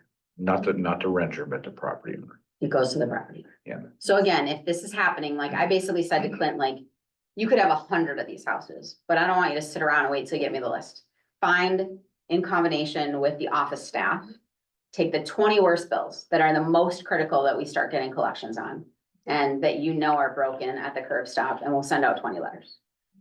And then we can send out 20 more. I don't know how much it is, but. Do they get like a certified letter in the mail knowing that they had to sign to get this letter? So then we have some people that don't like to sign for certified letters. Right. So we also have the ability for the police department to personally serve them, and Okay. Justin and I have communicated that he is supportive of also Yeah. using Okay, that. I was wondering that because how do we get them and noticed and informed that what's gonna happen? It doesn't require in that section of the code a certified letter. Okay, We Which, certainly I'm can sorry, try. certified letters are a joke because if yeah, they don't I sign know, for them, I wanna know how they got it, you doesn't know. matter. We had one, I think that we just got for an invoice that was like 6 weeks from when we sent it to when they finally told us that the people didn't get it. Mhm. There's also a presumption in the law that allows for once it's sent, that you can presume something. Right. Yeah. It doesn't say, and if you refuse to sign for your certified letter, that we can never fix your water service. And with this regard being, we have a lot of rentals, it will go to the landlord and to the property owner, correct? Or the tenant It or has the nothing to do with the tenant. utility bill, okay. I like You it. own the Strictly to property, the it's property. your pipe, is, So you may assign that task. So, But I mean, if your roof is leaking, we don't say to the tenant, you have to fix the roof. So what if a property owner has a leak on their property and they can't afford to fix it? that'll be assessed to their taxes, It goes to the property tax. property taxes. Cause that's the other thing that is, But I'm just saying, is there any, there's nothing that they can do. I mean, Well, they what send a happens plumber if you're- out and have it fixed and that's it. If your wash and dryer goes bad, if your I mean, you know, it's just part of homeownership. the other thing that I think kind of the same thing is that I think there's been a level of frustration with people not fixing their repair holes in the roads. You know, like if you work on a service and then you don't hire the asphalt or the concrete people to come back and And we. that happens a lot. It So happens a same lot. thing, it says if you don't do that, then we will do it and we will assess it to your tax And bill. there's a couple in town already. I think we should just do that. I think we should just, not necessarily assess it, but I think we should just go and repair it and bill it. Well, they need to get a letter though. Yeah, and we're not just gonna go do this, like, we obviously are gonna say, again, shift in policy, we've waited long enough, here's the city code, this has been in place for a long time, and we are asserting our right to fix it. And you have 30 days until we come back. But again, there's you know, the code's already there, it's already in the toolbox, it's just making sure that you support us utilizing the tools that you already have to, number one, get things repaired, find ways to make sure that people are paying their delinquent bills. And we have significant amount of delinquent bills. When I ran the report, like my first week before I went on my conference, I think it was, and again, it didn't decipher 30, 60, or 90 days. So there could be some that were in like a short window, but there was $100,000 on the report that I, Wow, Of Wow. outstanding bills that had not been paid. wow. and again, I don't think they're all 60 and 90. They No, could have that's been like, you know, irrelevant it's to 5 me. days. Right. That amount is unacceptable. Exactly. Right. So appreciate you looking into this. Yes. Excellent. And there's some other things like with Susie and I kind of went over like how we have our billing cycles. There are some radio, so you have what's called a collector that is, I think we have 5 or 6. So those are around town and then they send out a signal to all the radio read meters that then ships back a signal that says what your meter is read at. And that's how we base your billing. So they have a significant number of those that do not read. Whether that is an internet issue that we need to work on with MediaCom, whether it is some sort of signal, and I don't know if we need more collectors. But there's a significant amount of time being spent by Susie and Donna that then trickles down to Todd for doing, having to go out and reread meters to capture what the reading is. And so kind of that same thing that I said with Clint, that we really need to focus on, like we're spinning our wheels, spending, you know, it shouldn't take this long for everybody. But we sort of have these issues that are not the fault of the staff, but it's kind of technology not working well. So we have that. And then we also have a number of old meters that are not yet installed as radio reads. And talk to Clint again when we're dealing with so many main breaks, service things, that they don't have enough staff time to allocate to, I don't know how many meters it is, but we kind of again talked about really needing to try and prioritize that because of how much more time it's spending to just get How that many captured. meters would you say that aren't being read? It's like You know. 65, isn't it? Somewhere in there. Somewhere in that neighborhood, yeah. So under 100. The old meters that still need to be changed out, is that what you're referring to? That we paid for and we're paying 2 services still. So, right, so Sure. there's an old service because we don't have them all to radio read. So there's just, you know, we have to see if we can get them done. If not, it may even be worth the investment of finding a retired plumbing type person that wants to come in and work on a temporary basis to help us get them installed, to just get it done because it's super extra work. And we pay a second service, so we could invest that dollars in a human to get it done if, because I don't think anybody's purposely not doing it. It's just other priorities that have It's to just- come, Yeah. like water running down 4th Street. So that was their work today. So- Can we give an update on what that, I guess you will later, on that particular leak? 4th Street is fixed. Got it done around 3 o'clock.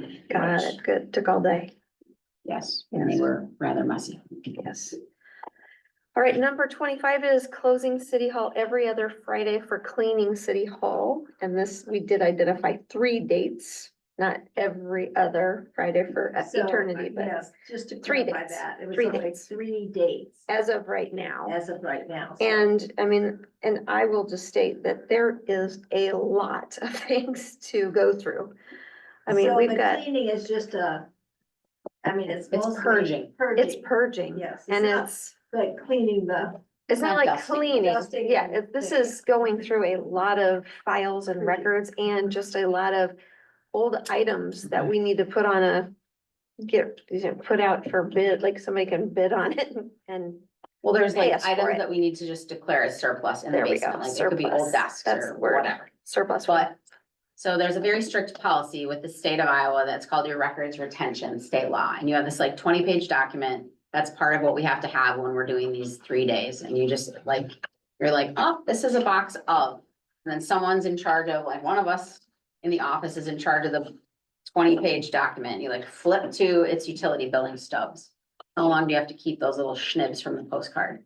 And if it says 7 years, and I think, again, Mr. Carlson brought that up, but, there's differences with like what we have to retain forever. The state of Iowa is huge about like forever retaining personnel policy, personnel records, like people's files. So then that's like in the forever pile.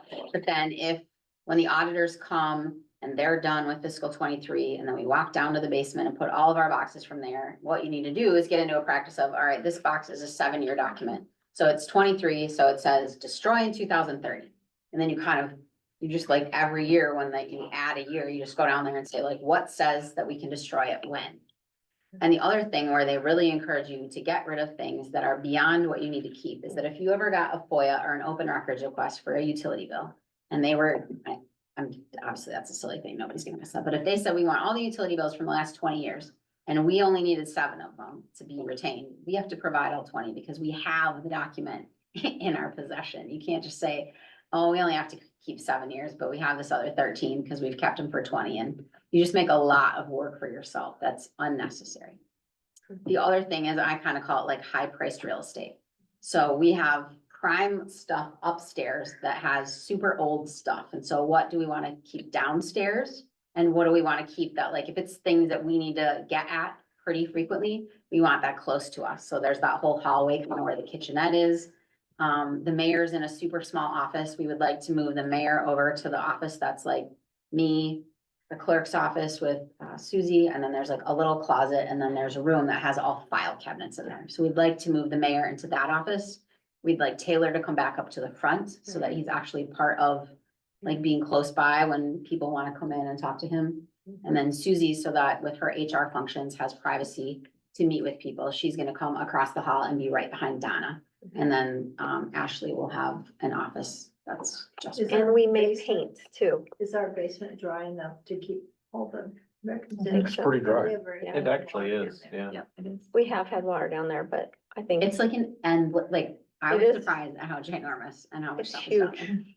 there. A lot of shelving down there too, so stuff can be Yeah. Yeah, I've picked been up. down off there. the- But at the Are same, we renting a shredding machine, or what are we gonna do? We'll talk to like the shredding companies, and sometimes it's better, like most shredding companies will have a route, like I don't know who, Yeah. like, do you use one for even the medical stuff? Like, do you We have don't, a we're all stock? digital. Okay, yeah, we can't be. But, so we've kind of like, some city halls have like done a big pile and then they come Mhm.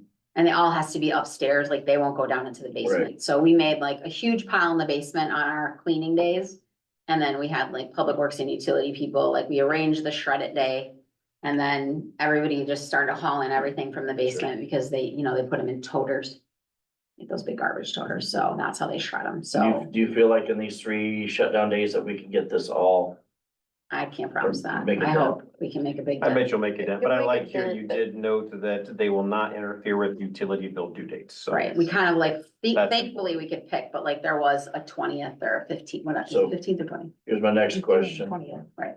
If we go past those 3 days, are we gonna do like half days, or are we gonna still shut down for full We'll days? just if report we- back, I think. Okay, see how much we get done. It's just super hard, like people don't realize it, but if you don't have all hands on deck, you're right. just super dragging it out that much I know longer. it's been neglected. I get that part. I Oh, just God. Putting it mildly. Yes. Yeah, I just wanna know if, I think you'll make a dent in 3 days. I don't think you're. I gonna don't do know, all I don't completed. think we'll finish it, but I think if we can prioritize, you know, like you might just be able to like run through the basement and see things that are super obvious that we can make room. Right, And then get stuff from upstairs. And like I said to Susie, like, she has to decide like, what are the 8 drawers that she uses all the time? And like, those should be in her office. And then she could have a few that are upstairs in the back. And then if it's really old stuff that you're never gonna need to go look for, then put it in the basement. And then maybe just once a month until we can get it completely Right. cleaned Are out. there files that we need to scan instead of? keeping the Oh, paper oh, files? yes, but I'm sure that's not gonna So, happen. but can we get interns to do that? Now, I know the high school has a program that, Mhm. Maybe. I mean, the But we- problem is in that holds up our copier, scanner, faxer, printer, everything else that we only use, that And we it's all also hard use. because when you scan stuff, you have to know what to title it. yeah, And- you have to have and the where to right save file. it. and where with to that, send that it. thing to the school, that you're talking about maybe 43 minutes that those kids can be there. Yeah, it's. So- Well, I like really they're don't gonna have, be- I wouldn't wanna tie up high Yeah. school students' Exactly, for 43 time minutes, to come and scan stuff, That when makes they could that- I be mean- learning valuable skills. exactly. But I think this is a good first start. Yeah. I don't see it happening all in 3 days, but it's a good start and I But at least we commend can the effort. focus on workspace upstairs, Yeah, If you try got to purge. move offices and, You know, like Justin has a cage down there still that like they don't have enough space yeah, the over at the evidence, the PD. old evidence. Yeah, so like what can he get rid of that's in there? Those, that's, all that stuff should be in a dumpster, correct? Or We'll burned or probably, yeah, we'll whatever. have to maybe talk to the haulers and see if we can bring a dumpster and have a pile for shredding and we'll just kind of arrange all of that. Throughout the city, there is a ton of surplus stuff. Including 11 years ago, like 2011, we had the That's roof another came off the street, so conversation for another day. it is, but at the same point. If there's things just we're gonna so much sell, stuff. there'll be a list and then, I was talking to Chief Bruce about it, like they have their 2 vehicles to sell, so. The practice should be that we bring those things to you, you declare them surplus. So John and Brian were working on. I'm gonna bring those forward for us to list for sale, and then if there's stuff that we think is, even if it's just like Facebook Marketplace, like give us a bid on this silly old desk, like we don't have to make a production about it, we can take some pictures and. Mhm. If you get a Now couple we can bucks, you do get a couple bucks. Purple wave Mhm. auction. Well, then there's always an alternative if we do have to go over and council doesn't want to close. We can always pay overtime and have people come in on the weekend. Yeah. Which is probably not the smartest of things to do. So, We'll cross that bridge when we get there. just saying, yep. I think Alright. we'll make a good then. if you close Friday afternoon, you've restricted the public's access to City Hall. They can't get in, they can't do any business. That's wrong, that place ought to be open during normal business hours. 8 hours a day at minimum. And not closed every other week or whatever, just so you can do some cleaning, You wanna pay overtime for that, John? huh? You wanna pay overtime for that? They can do it while they're working. Well, they don't can't. have time to do it while they're They working, John. can't actually, yeah, it would They've not been work. doing it, why can't they? They haven't been They doing it. haven't That's the been whole doing idea it. why we need to do this, cause it But hasn't been It's being not been done. getting done It's not been getting done. for too many years. I mean, You this walk is a, through there, it's just aisle. this is a 20-year-old problem. This is. They can't be expected to do that during normal business hours. Stacks in other people's And offices are now in cupboards. And they're not talking about doing it Just permanently. It's not a piles. permanent thing. It's just until they get it fixed. So my question is, and I have no problem with doing it 3 times. After those 3 times, can we start going to half days? I think we just report back and hopefully we don't have to do it, but Right. Yeah. And I know, that's See what I'm what they saying, get. because what I'm hearing is, I don't think we can get done 3 days, but can we start then, hey, can we do for a half day? You know, for sure. I mean, is that possible? I would agree. We don't want it to be, standard procedure. Yes, I don't think it would. I don't, it won't. because I go along with what I heard from Mr. Carlson, I agree. Pretty soon then we're shut down all the time. I don't want to see that happen, nor do I see that happening.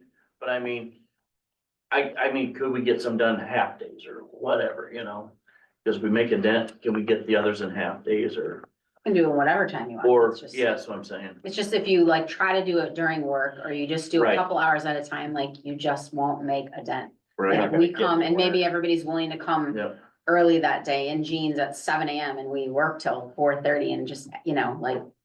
Yep. Somebody grabs pizzas and we work through Sure. lunch and just try to, And it's gotta be the people that know what they're doing. Exactly. It can't just be anybody here. Right. Correct. And that's why really it has to kind of be everybody, because it's not like, I don't know, like some stuff I'll know what it is, some stuff Susie will know what it is. Yeah. You know, so Yeah, you that's the really thing is- need everybody's attention. My thing is, yeah, in those 3 days, if you start making piles, this gets dumped into a dumpster, this goes here. I mean, golly, I don't mind pitching in for a day, hauling stuff out.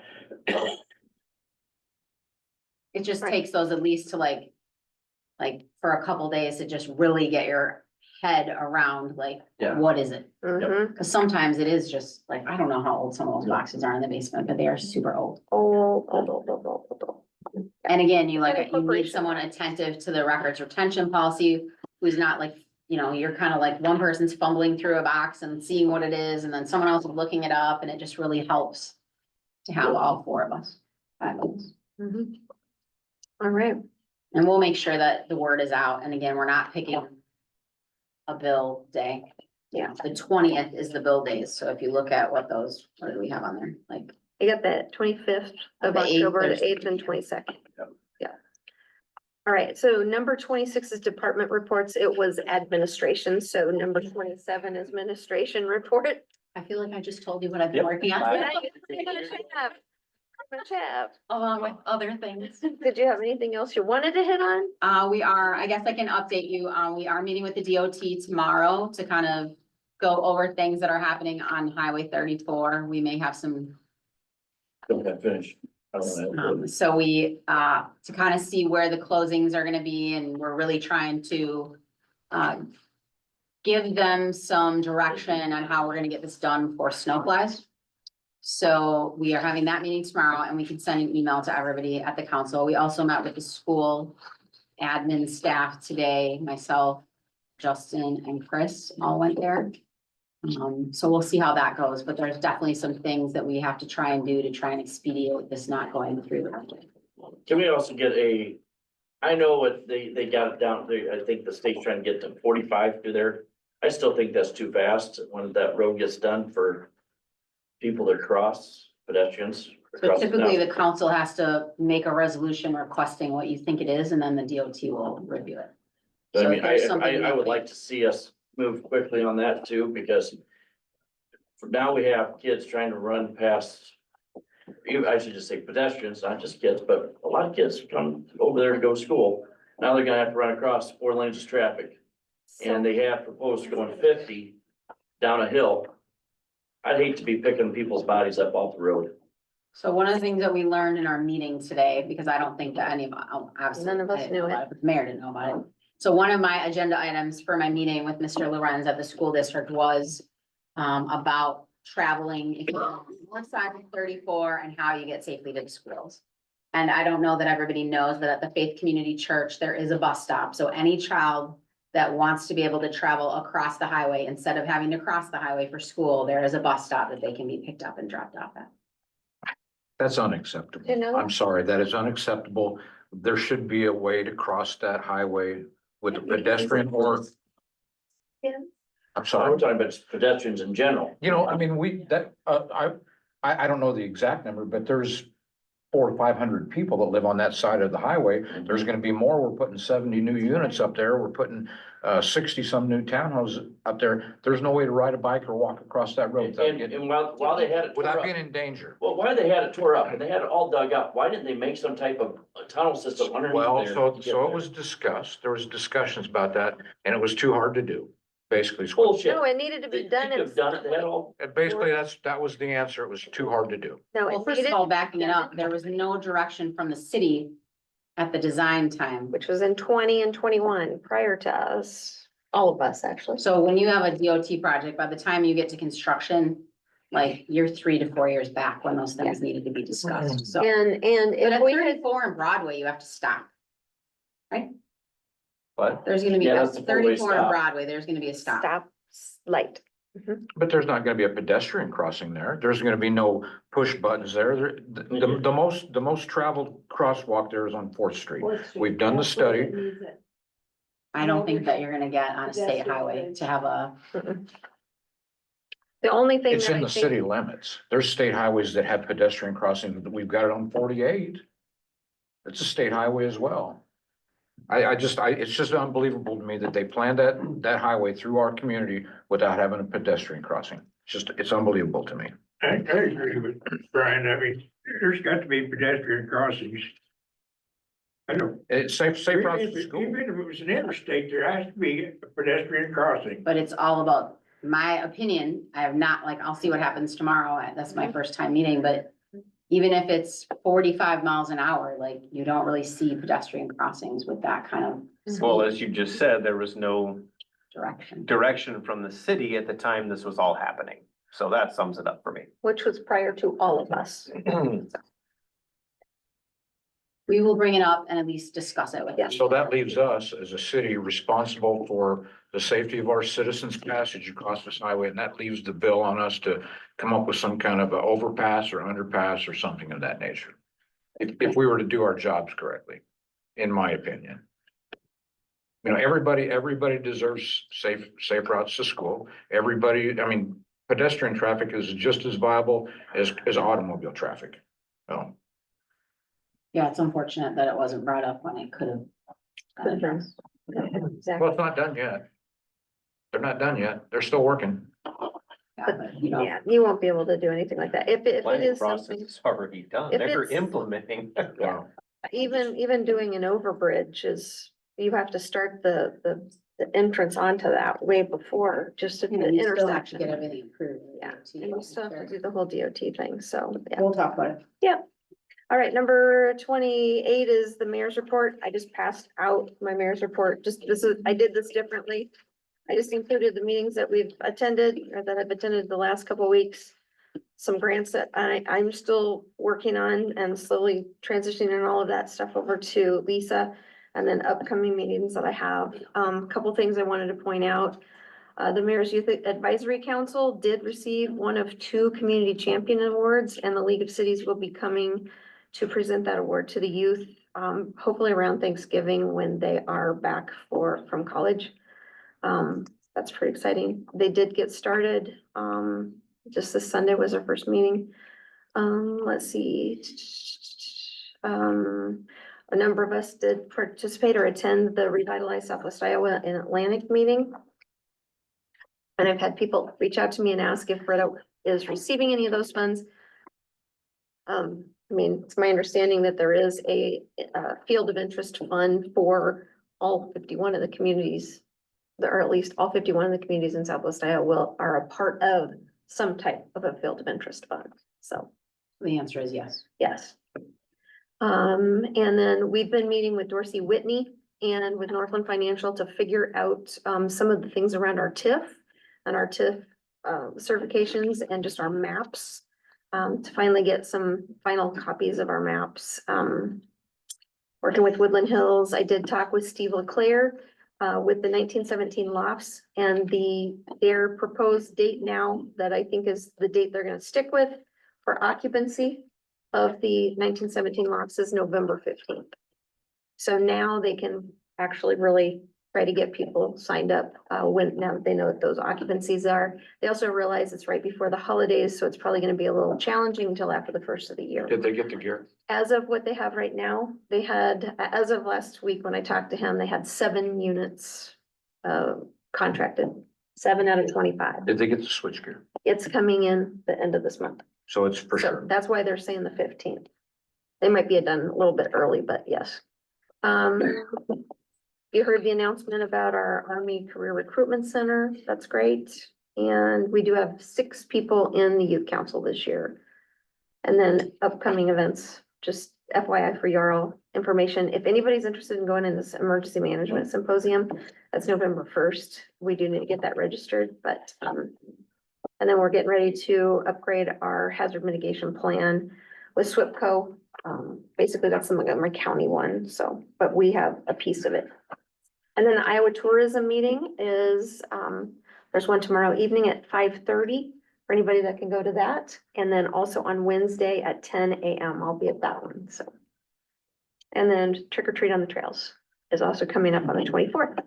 So we have a lot going on. There's just a lot of things happening. Our DOT project review tomorrow, just so you're aware, is about the Highway 34 project, but it's also preparation for the bridge replacement on Broadway and just south of Washington and Broadway. That will occur in 26. And then we will talk about the pedestrian crosswalks too. That was part of the discussion that we'll have with them. So that's what I have. Two more things, ma'am. Yes. So Woodland Hills, just wanted to update you on that. So they are going to start paving on Monday Oh, yeah. of next week. And I am working with, the council had approved the final plat back in March.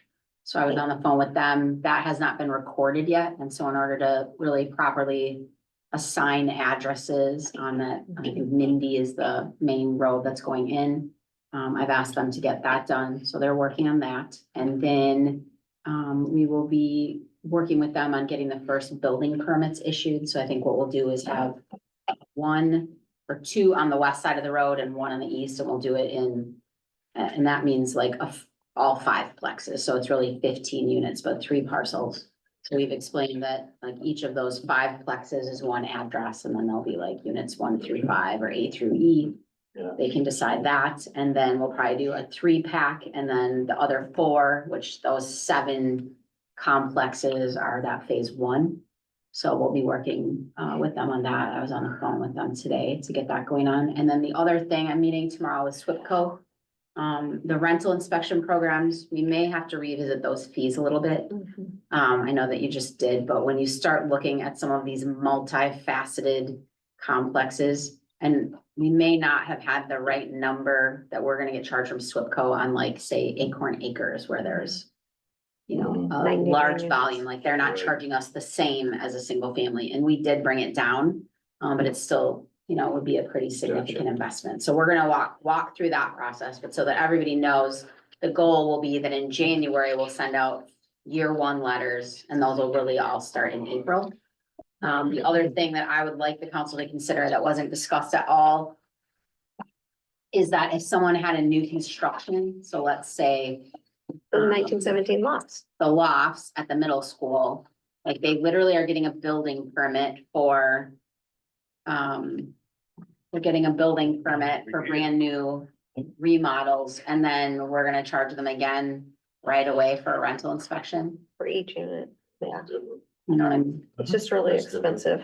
Well, it's not about it being Yeah, yeah. expensive. I don't see anything to expect. It's silly to inspect them again. So if you just got a building permit and we issue you a certificate of occupancy, and then to get on the rental inspection, you have to like pay the $100 a unit, like what's there to inspect if it's brand new? So the middle school would go on the Yeah. 4th year. So On is the that, 4th so will that hold true? Like, so if I purchase a home and I remodel a home and you give me a CO on my remodel, I don't need to have a rental inspection on it then? I think we have to discuss how you're eligible for doing both, because it's literally the same person coming in and saying, you're ready to be occupied. I just see that could cause conflict with some. Not saying that that's not the way to go. I'm just saying it could cause conflict. It just seems super hard to understand why at 28 units at those lofts, was that the number? 25 at the lot. So we're gonna charge them $2,500 to walk through what we just said was occupiable. But they're 2 different things. I mean, the building inspection from SWIPCO is a different thing than our rental inspection. Well, that's what I'm gonna talk to SWIPCO about. It's a to different say, thing. We're gonna talk about It's a it. different. thing. maybe it's that, number one, you still get on the list, and maybe it's because you got a building permit, it's significantly reduced, But it is a different thing. but they're all gonna be there at the same time. I'm not in disagreement with that, but I'm just saying it's a different thing. Oh. As I always try to say with all, like half the things that we've brought up today is like all about like, does it make sense? Yeah, So if you're like, hey, like, thank you, we gave you an occupancy permit, and now we're gonna talk about rental. We can argue that later. You know, all I'm It's saying is on it the could radar, cause us on the problems with other instances I with other understand. people. Yes, sir. all right. That's all. City council reports. Go around the room and start with Adam. Since I've been working, it's been a little bit tougher, but I called the Trails Committee. School approached me to see if we could get a safe walking trail from the south entrance of the school to Sunset, so the kids can get on the trail and get home a little bit safer instead of crossing. Are you talking about the streets. middle school then? High school, High school, high school. I see. From where the south entrance is of the high school, you have the parking lot. And then you have the trail that runs on the backside of Sunset there, where we can get So some, get through to Sunset. get through to Sunset. I think we own property there, don't we? Yes. We do, and the school has not gotten back to me. The Trails Committee said they'd like to work with the school on it.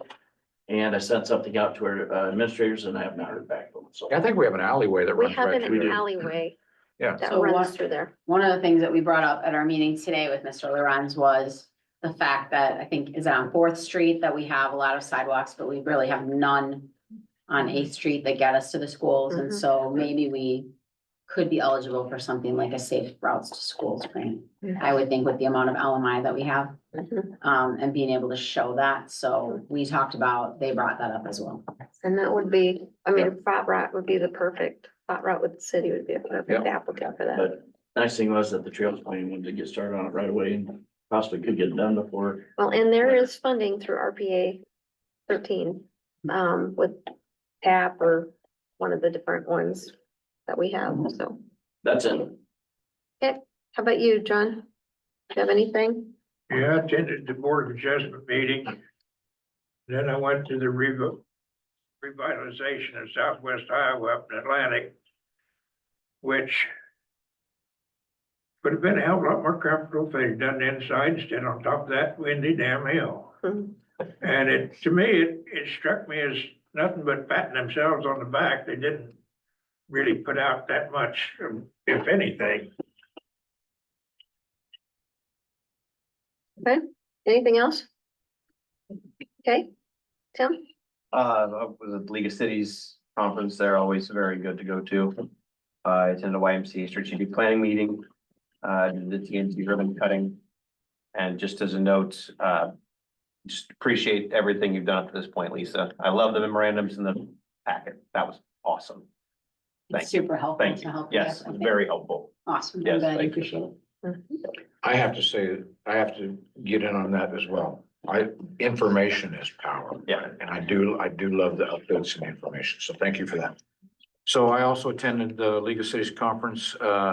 Seems like we all did about 9 or 10 breakout sessions and we all split it up so we could all get different information. You know, it never fails. When I go there, I always find out something new that I was completely unaware of, At least. that I can bring back, that we can maybe put to work. And I would encourage not only people on the council, but I would also encourage, if we can afford it, to send, you know, anybody that's interested Staff. that could learn while they're there, you know, department heads or, you know, Maybe we do a Or- rotation, like, you know, if there's 9 that could benefit, like Yeah. 3 go a year and kind Yeah. of go. yeah, I think Kinda like it's time well spent. Anyway, I attended, one county commission meeting. I attended the chamber board meeting, attended the revitalization workshop with the rest of everybody. Attended the water rate study, that, Chip put on for us. Attended the Woodland Hills Progress meeting, TNT ribbon cutting. And then, of course, the open house for our new city administrator. And then, I'd also just like to mention that the Montgomery County Memorial Court of Honor just, and the Heritage Foundation just got done doing the facelift on Freedom Rock. And of course, they're also working on trying to figure out what they're gonna do for some kind of covering, because Bubba Sorensen wants that covered, or would recommends it's covered. Recommends it. Yeah, so, and anyway, that's all I had, and then, I'm going farming tomorrow, so I'm out here for a couple of weeks.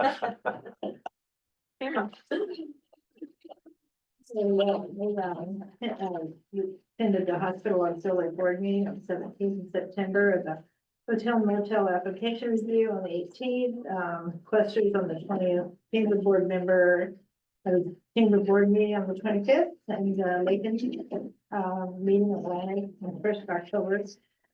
We also had the comp plan, hopefully the last one on that same day at the chamber. And I also attended the TNT board meeting, which was amazing. Mm-hmm, it was super Pretty good good. food, wasn't it? Delicious lunch. Fantastic. Yeah. And also, I met with Red's Masonry, we started the tuck pointing at the cemetery. Oh, We haven't nice. finished. So that's Met it. with them 2 days in a row, and anyway, we're excited about that. And the Questers also attended the Questers, and we got a $5,000 grant to help with that. So it's very exciting. We picked out brick that would match the, existing brick, but they had to replace a lot of it. 'Cause some of the old, it hadn't been done for, I don't know, maybe it was never done. Did you say the Questers came up with $25,000 for that? No, Right. $5,000 grant that we matched. I got, my hearing aids need some tune-up. I guess. Would have been nice if it was Yeah. 25. Then we could do it, but right now we only could do 4 columns, So 5,000 will get you 4 of them but 10,000, we matched it, so it costs about 10,000. for 4 columns. That's great. And how many are there total? Oh, there's 20, Oh, wow, yeah, so we have a wow, lot to go. wow. If you'd like to find the extra 5. So for your 100 hearing grand. aids. Yeah. Your meet and greet was great. Yes, thank you for having us. So it's great. And also, if you haven't been by the building trade program, the walls are up and it's looking good. Go by and see it. It's great. And on, November 2nd, we're planning the 100th anniversary of the Willet Country Club. Mhm. So if you would like to go, just call for, we're asking for RSVPs. That's all. November The evening, 2nd. We'll have a, program that will be the history of the country club, 100-year history. So you said the second? 2nd of November. And what which is a time that is? Saturday. It's Saturday. Saturday is, In the evening or? second is a Sunday, I mean, no, Second is a Saturday. is it? yeah. The first. Oh, I looked it wrong on my calendar. We're also running district cross country out there, cross country too, at the country club Yeah, the too. social hour starts at 5:30, so. Okay. And then Fine. there's it's a plate and dinner, so you have to RSVP 5:30. at 5:30, and then the program starts at 7. It'll last about an hour long. Bob and Bill Bowie are doing that, and they have worked on this for 6 years. On this history, so it'll be a Nice. great program. It'll be on screens, so everybody can see it, and then from 8 to 11, Brower Brothers will be playing music. Kip and Greg. I think I just found my birthday plans. Is that your birthday? That's my birthday. Oh, wow. A live band just for you. Yeah. Nice, I'll send everyone a calendar invite. this time. All It right, is is time. that good? Do it. Number 30 is discuss items for upcoming agenda. Did you want to put anything on there for trash at this point? Or not yet? Is everyone game for having a conversation about garbage? Let's. I can't wait. Let's. I do can't it. wait. I would like to have it. Yep, the trash. Municipal trash. Yep. Weekly garbage pickup. All right, Mandatory. okay. Do it. Having covered everything on the agenda, I would motion to adjourn. No, No, no, no, no, don't take a declaring it. motion. Just declare it. You're adjourning the Okay, meeting. I declare that I'm adjourning the meeting. There you go. I like it. Time to At just what take a time is lead. it? I like it. 7:31. I like it. 31, Just adjourn. 2 hours. Hour and a half, I know. All right. I know I need a gavel. I've been saying that for a while. And that's, and that's part of it too.